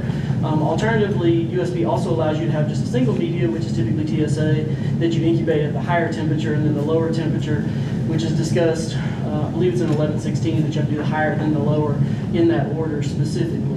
So both can be done, but you're not required to do two media. It's an option. So you can. But if you're allow gonna both. if you're gonna split it up Yeah. and do it the same way, you have to be doing both a TSA and an MEA plate? If you're going to split it, you would want the two. You can't just That's split the two point. TSA plates. I mean, I guess you could, but I don't know like why you would at that point, because Right. you'd want the plate that's going to recover the mold specifically. Would make more sense to me, but I don't know that it explicitly says, and so help me, you won't use two TSA plates. I'm just not sure it's valuable in the same way. Okay, is that, so you're talking about using two different types of media when you, okay. So do we We would need use to, an MEA. do we need to, I think it might be unnecessarily restrictive, because to kind of Matt's point, it's not that it would be hard. So there's scenario one where they're sequential, right? Where we're using the same media plate and we're transferring it. Version 2 would be to use two media, but you're splitting them up. But it's the same media, so TSA, so kind of that in-between land. You're still accomplishing the thing you would with what's written here.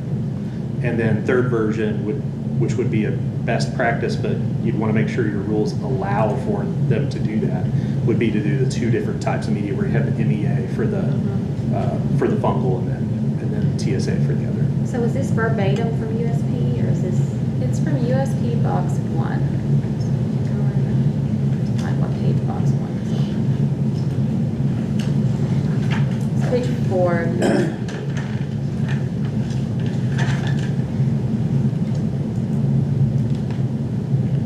And if you look, I think it's 1, 2, 3, the fourth bullet maybe.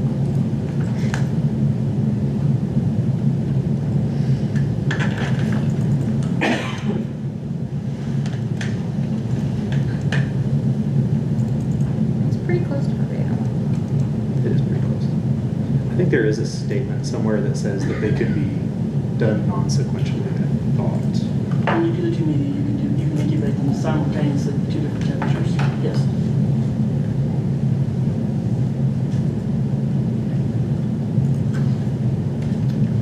All right, well, my suggestion is that if everybody's good with it other than this, that maybe this is one of those points that we come back to. Maybe it can be rewritten so that both can go. Mr. Martin, we thank you for your additional testimony.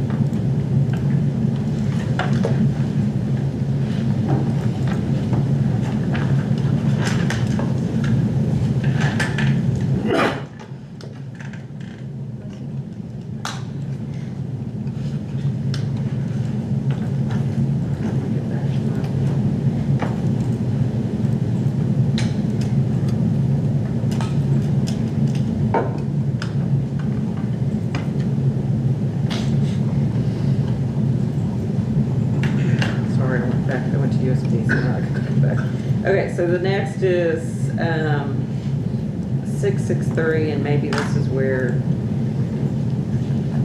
we say reevaluation of compounding personnel every 6 months, reevaluation of personnel who have direct oversight supervision of compounding personnel that do not compound shall occur at least every 12 months. This is specific though to the section above.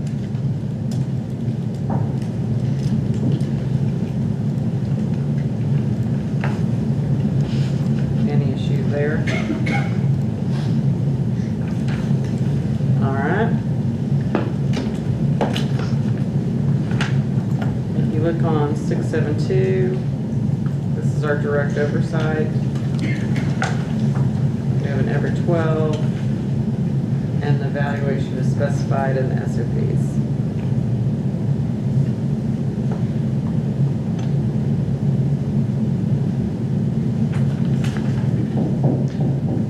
I wonder if, kind of defer to Megan and John on this, but I wonder if,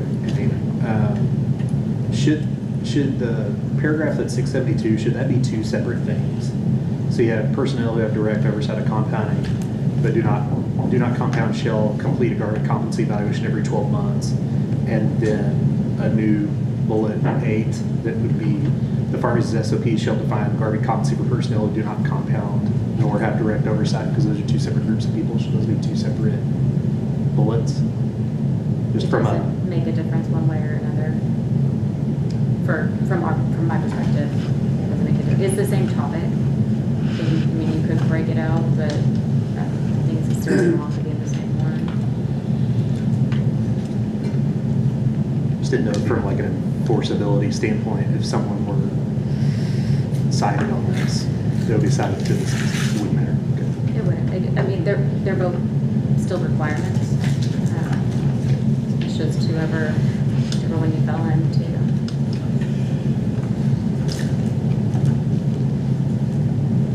You good to go forward? Okay, 683, then microbial contamination using risk-based approach.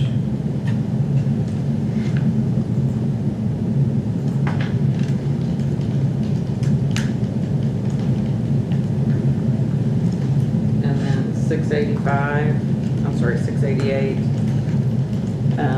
surface sampling in our pass-through chamber.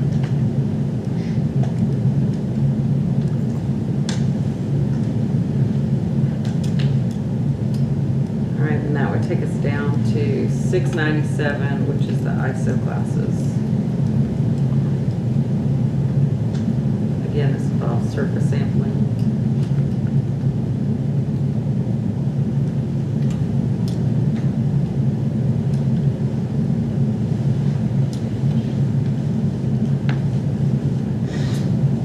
All right, and then 701 and 710 is investigation, corrective action.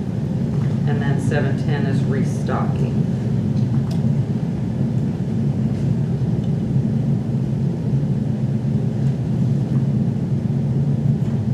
Nothing there. All right, so that's the personnel. We'll come back. Actually, it's definitions of personnel. I have us coming back to look at 519 through 522, which is the training on media fill, and then 641 and 659, looking at if we want simultaneous language.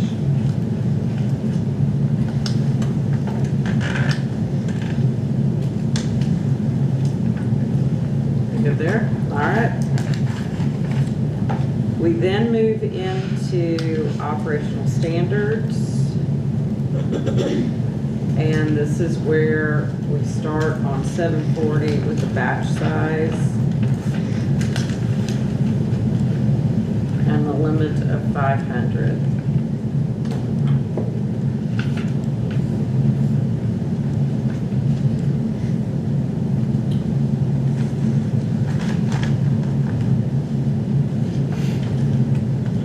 All right.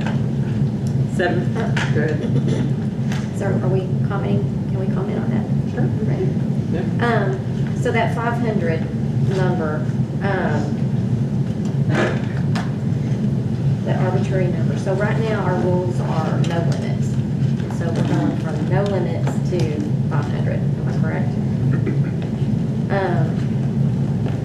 We have already in here on line 2052, line 2072, and line 2082 verbiage that talks about it making more than 500.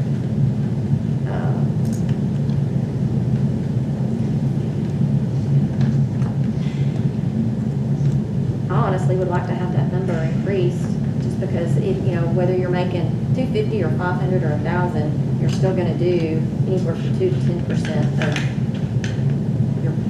your batch size to this first story in the process.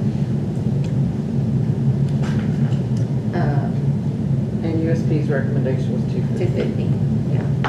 So it went from no limit to 250 to 500. 500 was what the task force recommended. No, that's what we decided. That's what we decided last time. It was tied. It was tied. Half the group wanted to do 250, half the group wanted to do 500, and then y'all. And we went with 500. Yeah. Yeah. So it does come out of the task force. It's just not. So if we're not, amenable to changing that number, we need to go further into the rule to those other lines. Yeah, and I think that's something that Iman and I just put together when we were pulling that over. So y'all are familiar with that. You're right. If it does stay where it is, we would need to go and pull those out because we were just pulling out of 71. We didn't kind of catch it.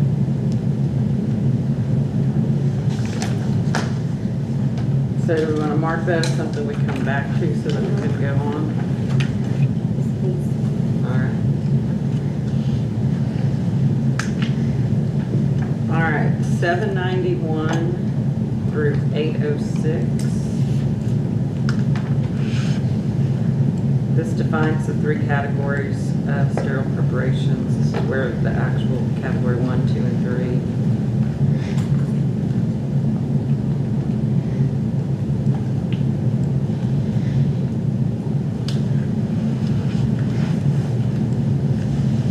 I'm assuming we're still good with those.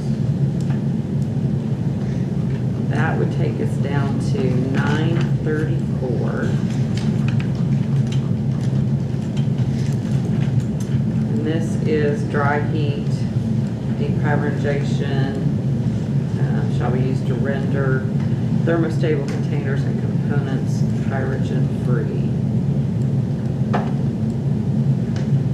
And it goes from 934 to 944.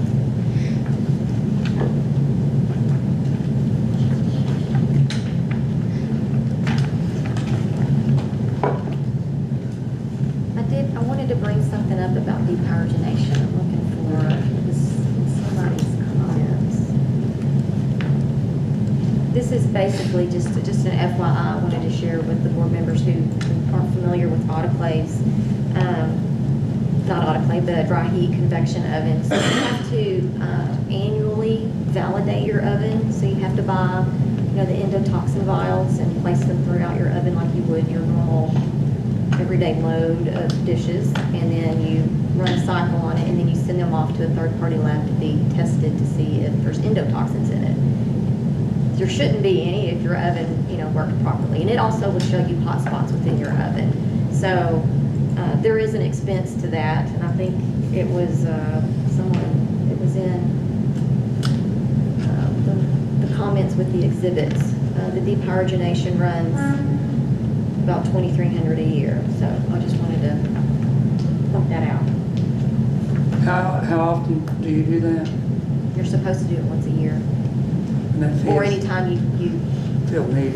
fix the, or you change the load that you need to depyrogenate.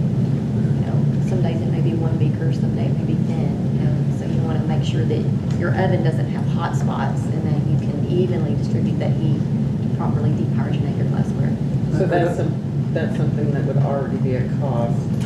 If they have an oven, yes. If they have an oven. We just didn't have any depyrogenation rules at all. Right. So, Where's the annual requirement come from? Is that is it a federal thing? Is it a that does was, the for manufacturer? me, it was an FDA thing. It was an FDA thing.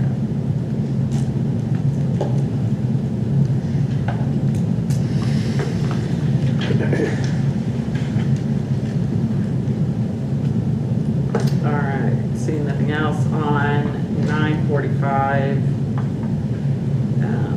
This is where we specified conditions are met, compounded sterile preparations for direct and the immediate administration are not subject to the requirements for 1, 2, or 3.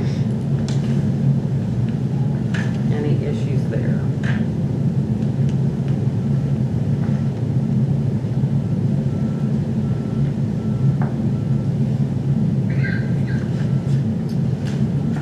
Seeing none. 957 is an immediate use exception. It's limited to simple aseptic measuring, transfer manipulations performed with not more than 3 different sterile products. So it's the language we have now, adding in the word 3 different.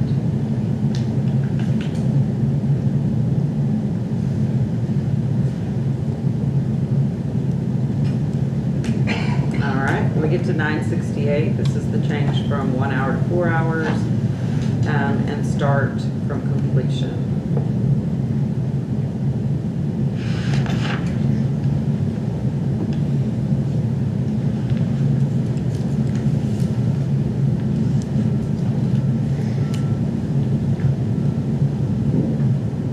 All right, 982 requires personnel to be trained to demonstrate competency in aseptic processes.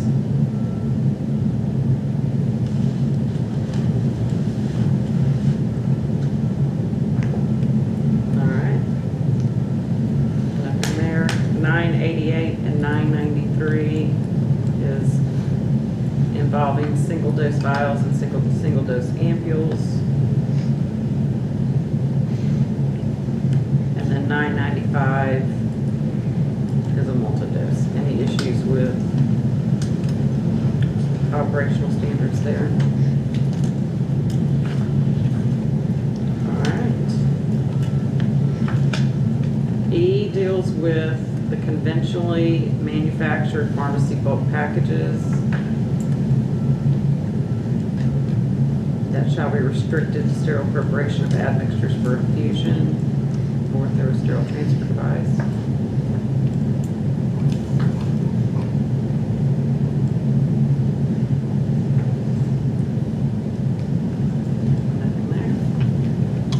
And then there's the additional language in 1004 for multiple dose compounded sterile preparations, 1011 for multiple dose compounded sterile preparations, and H for this group as well.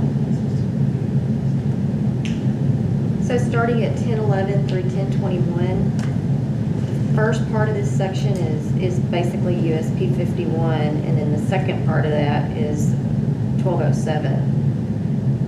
Randy, does it bother you that there's not a blank space in between those two? Where again? Between 1011 and 1021, because the first half of that,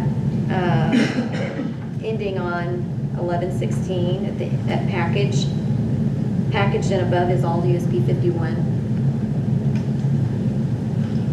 Yeah. Everything below, so you want that divided? Yeah. I think that would be helpful. Does that make sense, Mom?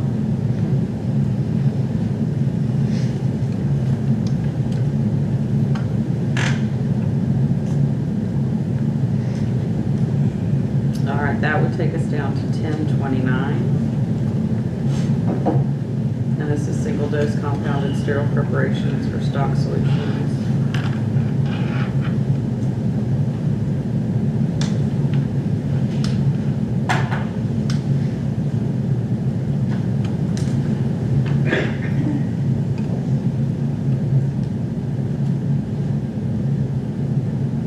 There, 337 deals with the activation of proprietary bag and vial systems for immediate administration.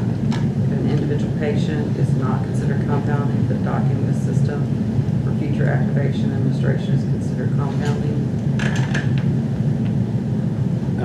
Can we go back to the previous one? I'm sorry, I was reading. Oh, Try to 1029? Make sure something, yeah. So on 1029, yeah. The last full sentence, the component compounded sterile preparation may be used for sterile compounding for up to 12 hours, or it's assigned to be on use date, whichever is shorter, and any remainder shall be discarded. I think the intent here is that once you've drawn your first dose. So I don't know if like it once, I think it's the language in USP once accessed or something like that, I think is the language. But basically once you've drawn that dose. So on 1034, kind of having a prior to that, saying once initially accessed. Because you'll compound your stock, you'll assign a BUD, put it in your fridge, you haven't drawn any doses. And then whenever you're ready to draw your dose, that's when the 12-hour discard occurs. That's the reason they don't say it's a 12-hour BUD. They say discard it at 12 hours after it's been accessed. So this is coming from 16.2, which I think is page 32 of USP 7.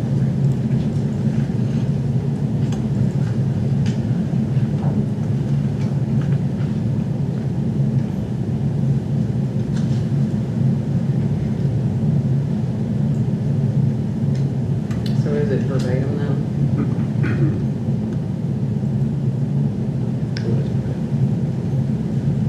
So how would you suggest, if we don't take this language, how would you suggest that it be?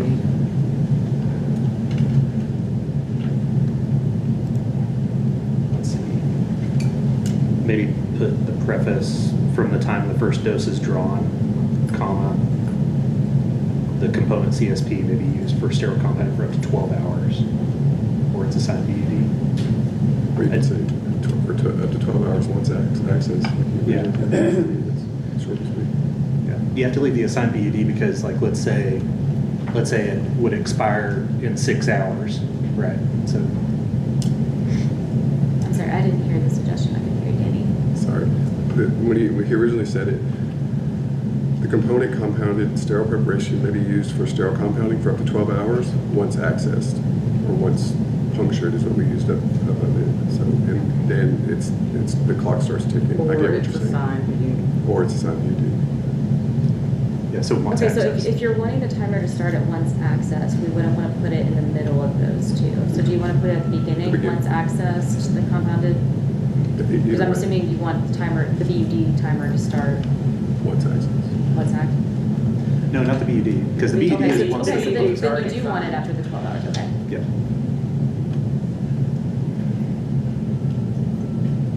So it starts at the beginning. No, it'll go after, well, it could go in the beginning, but we'll put it after the 12 hours. That's what y'all want.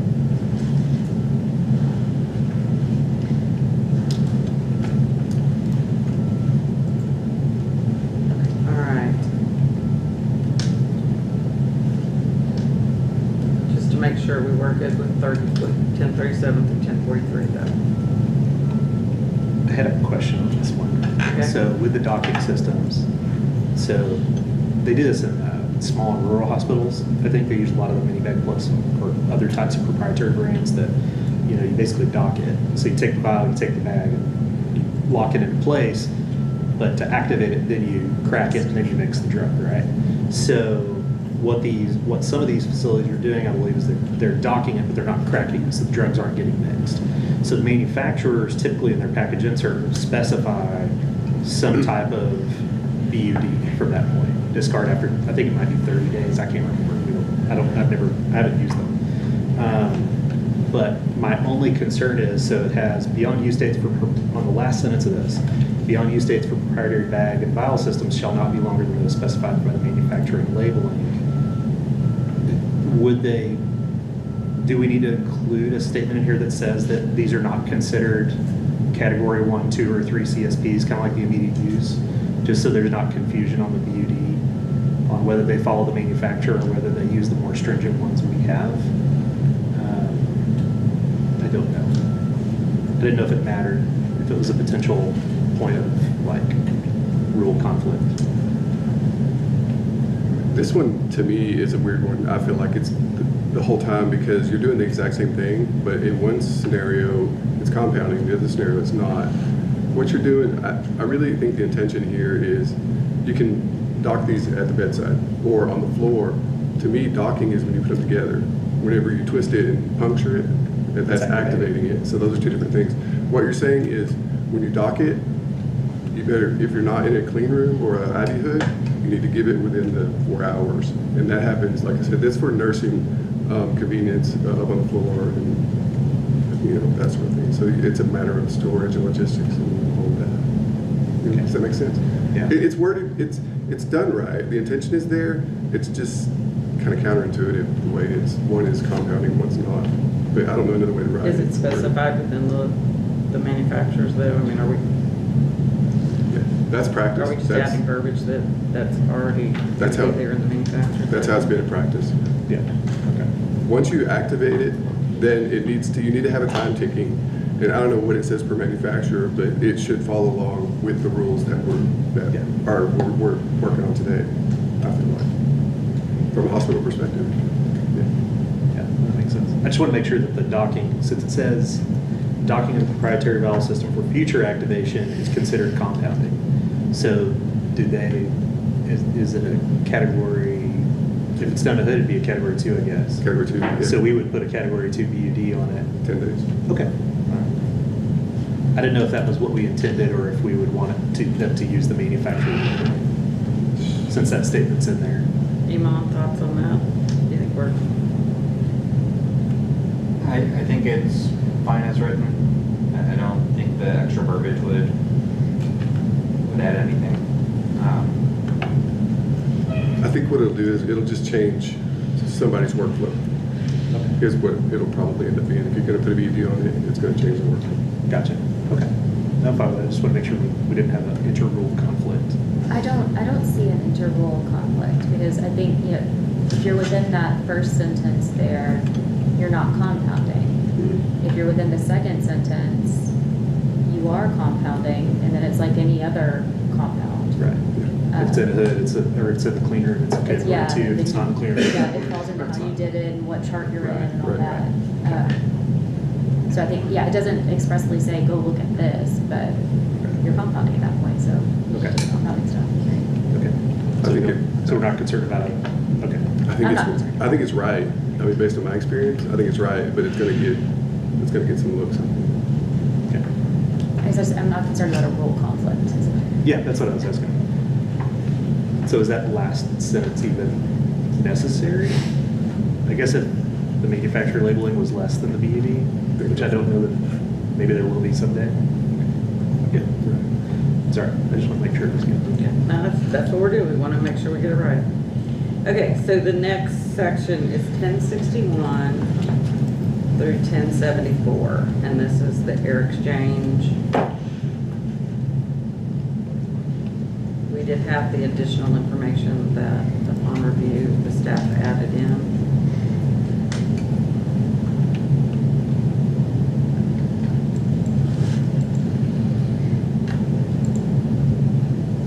All good there?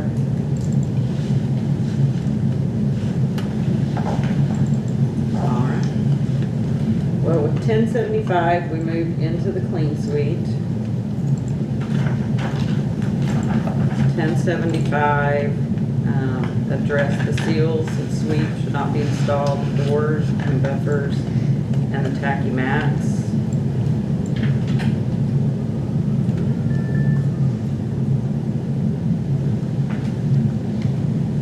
$1085, address the humidity, which we'll see that repeated.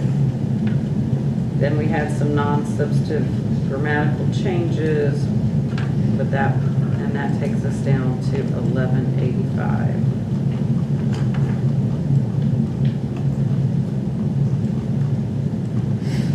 I think we had some comments, kind of in between there. Okay.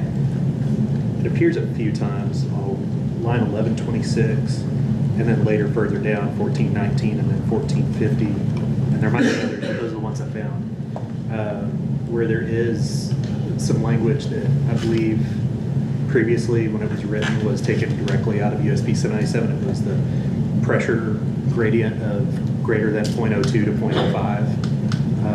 That's been changed in USB 797 to greater than 0.02.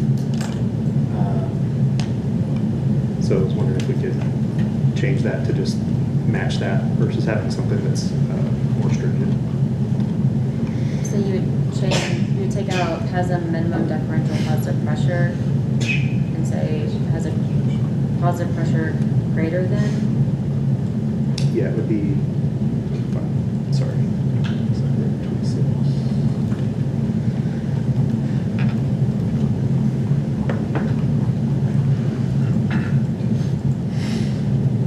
I would just say minimum differential positive pressure of 0.02 and just pull out the 2.2 to 0.05, just remove that. From 1126, 1419, and 1450. So consistency then. Yes. And you said 1419 and 1450? Correct. And if there's any other places that I missed on that, doing the control find, we could.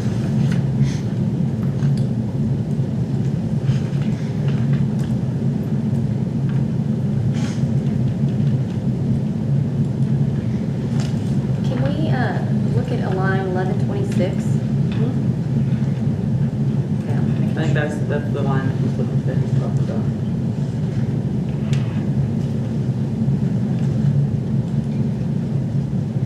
Now, this one says, pre-sterilization procedures for category 3 compounded sterile preparations such as weighing and mixing shall be completed in no worse than ISO 8 environment. That's 1128 on the revised copy. Okay, well, that line. Can we add to that using either depyrogenated equipment or pyrogen-free equipment to the end of that line? Okay, tell me what line you're actually on. Well, 1128. 1128. Okay, so the pre-sterilization. Just at the end of that sentence, using depyrogenated equipment. Are there other ways to accomplish it? No, you have to use depyrogenated equipment. Or you're introducing possibly endotoxins. You'd be introducing endotoxins If you don't, use. yeah, if you don't depyrogenate your equipment or beakers. Any objections to that? May I add 2 points of clarification? Let us finish, we'll come back to you possibly. Yes, ma'am, thank you.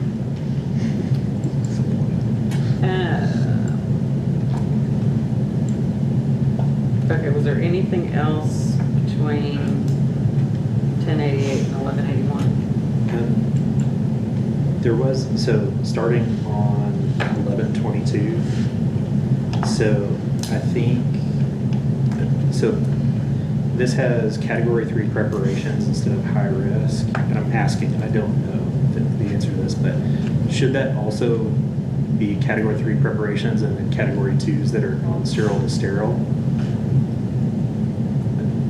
Or,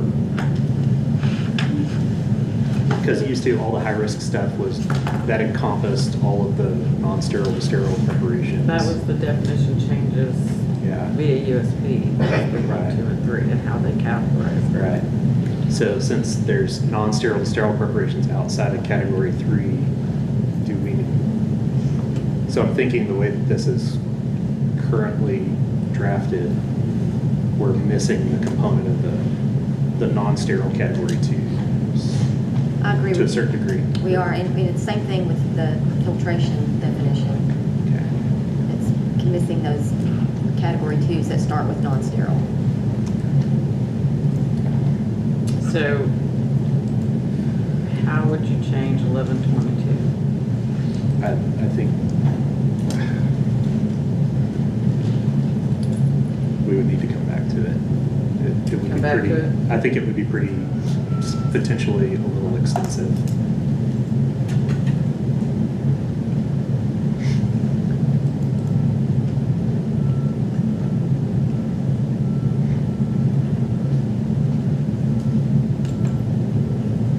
All right.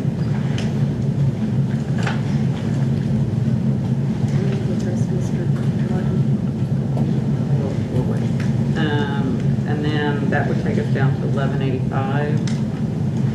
This is where we get into the 70% isopropyl.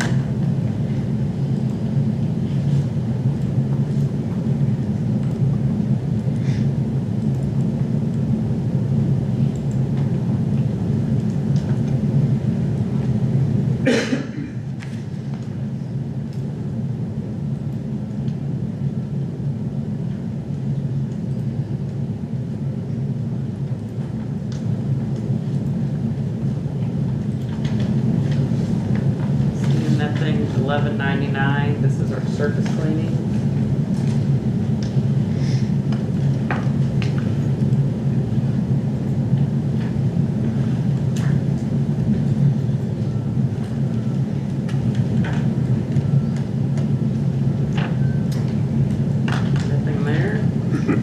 1210 to 1253 is cleaning and disinfection requirements for the PEC and the equipment inside the PEC, work surfaces.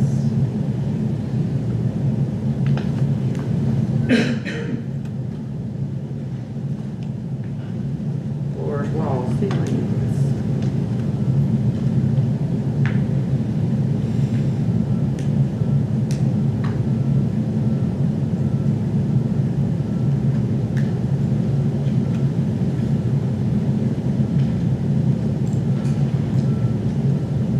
All good? I have a question. What is removable work tray? So that comes from table 10. Table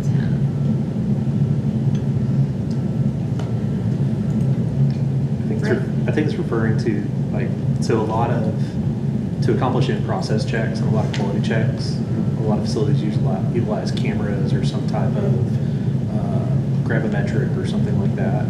And so a lot of times there will be trays that they will use that are kind of a platform for taking that picture. Mm-hmm. So they'll clean those trays. And they're located in an ISO 5 environment. Yeah. I believe that's the only thing I can think of that it'd be referring to.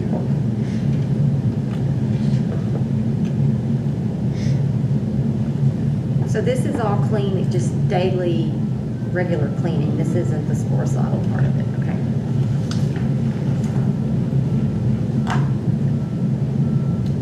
All right, 1281. This is disinfection before introduced into the clean side of anterooms, pass-through chamber, and brought into segregated compounding areas.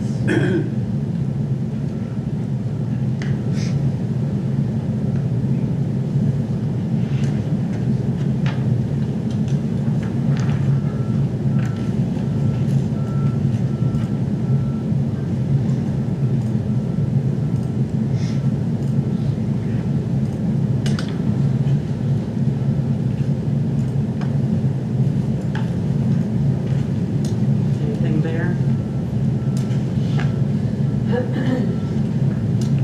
All right, 1290 deals with 70% isopropyl alcohol before being introduced to the primary engineering room. And go ahead and look at 1296, and this is fire stoppers, wipe with sterile 70% isopropyl alcohol in the PEC to provide both chemical and mechanical actions to remove contaminants.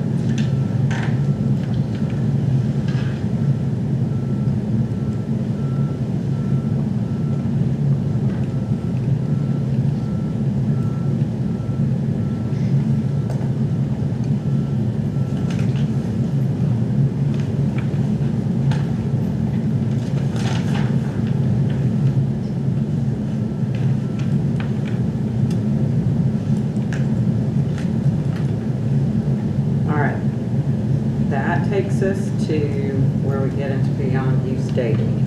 There are the topics that I have us to look back at are line 380, sterilization filtration. We're not going to do it now, just to make sure we're all on the same page.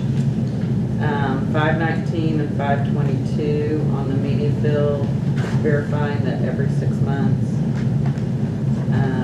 641 to 659, whether or not we add in simultaneous testing. 740, looking at our batch size. And then on 1122, whether or not we add in the category 2. This seems like a really good stopping point before we get into beyond use date. Are there any objections to stopping at this point?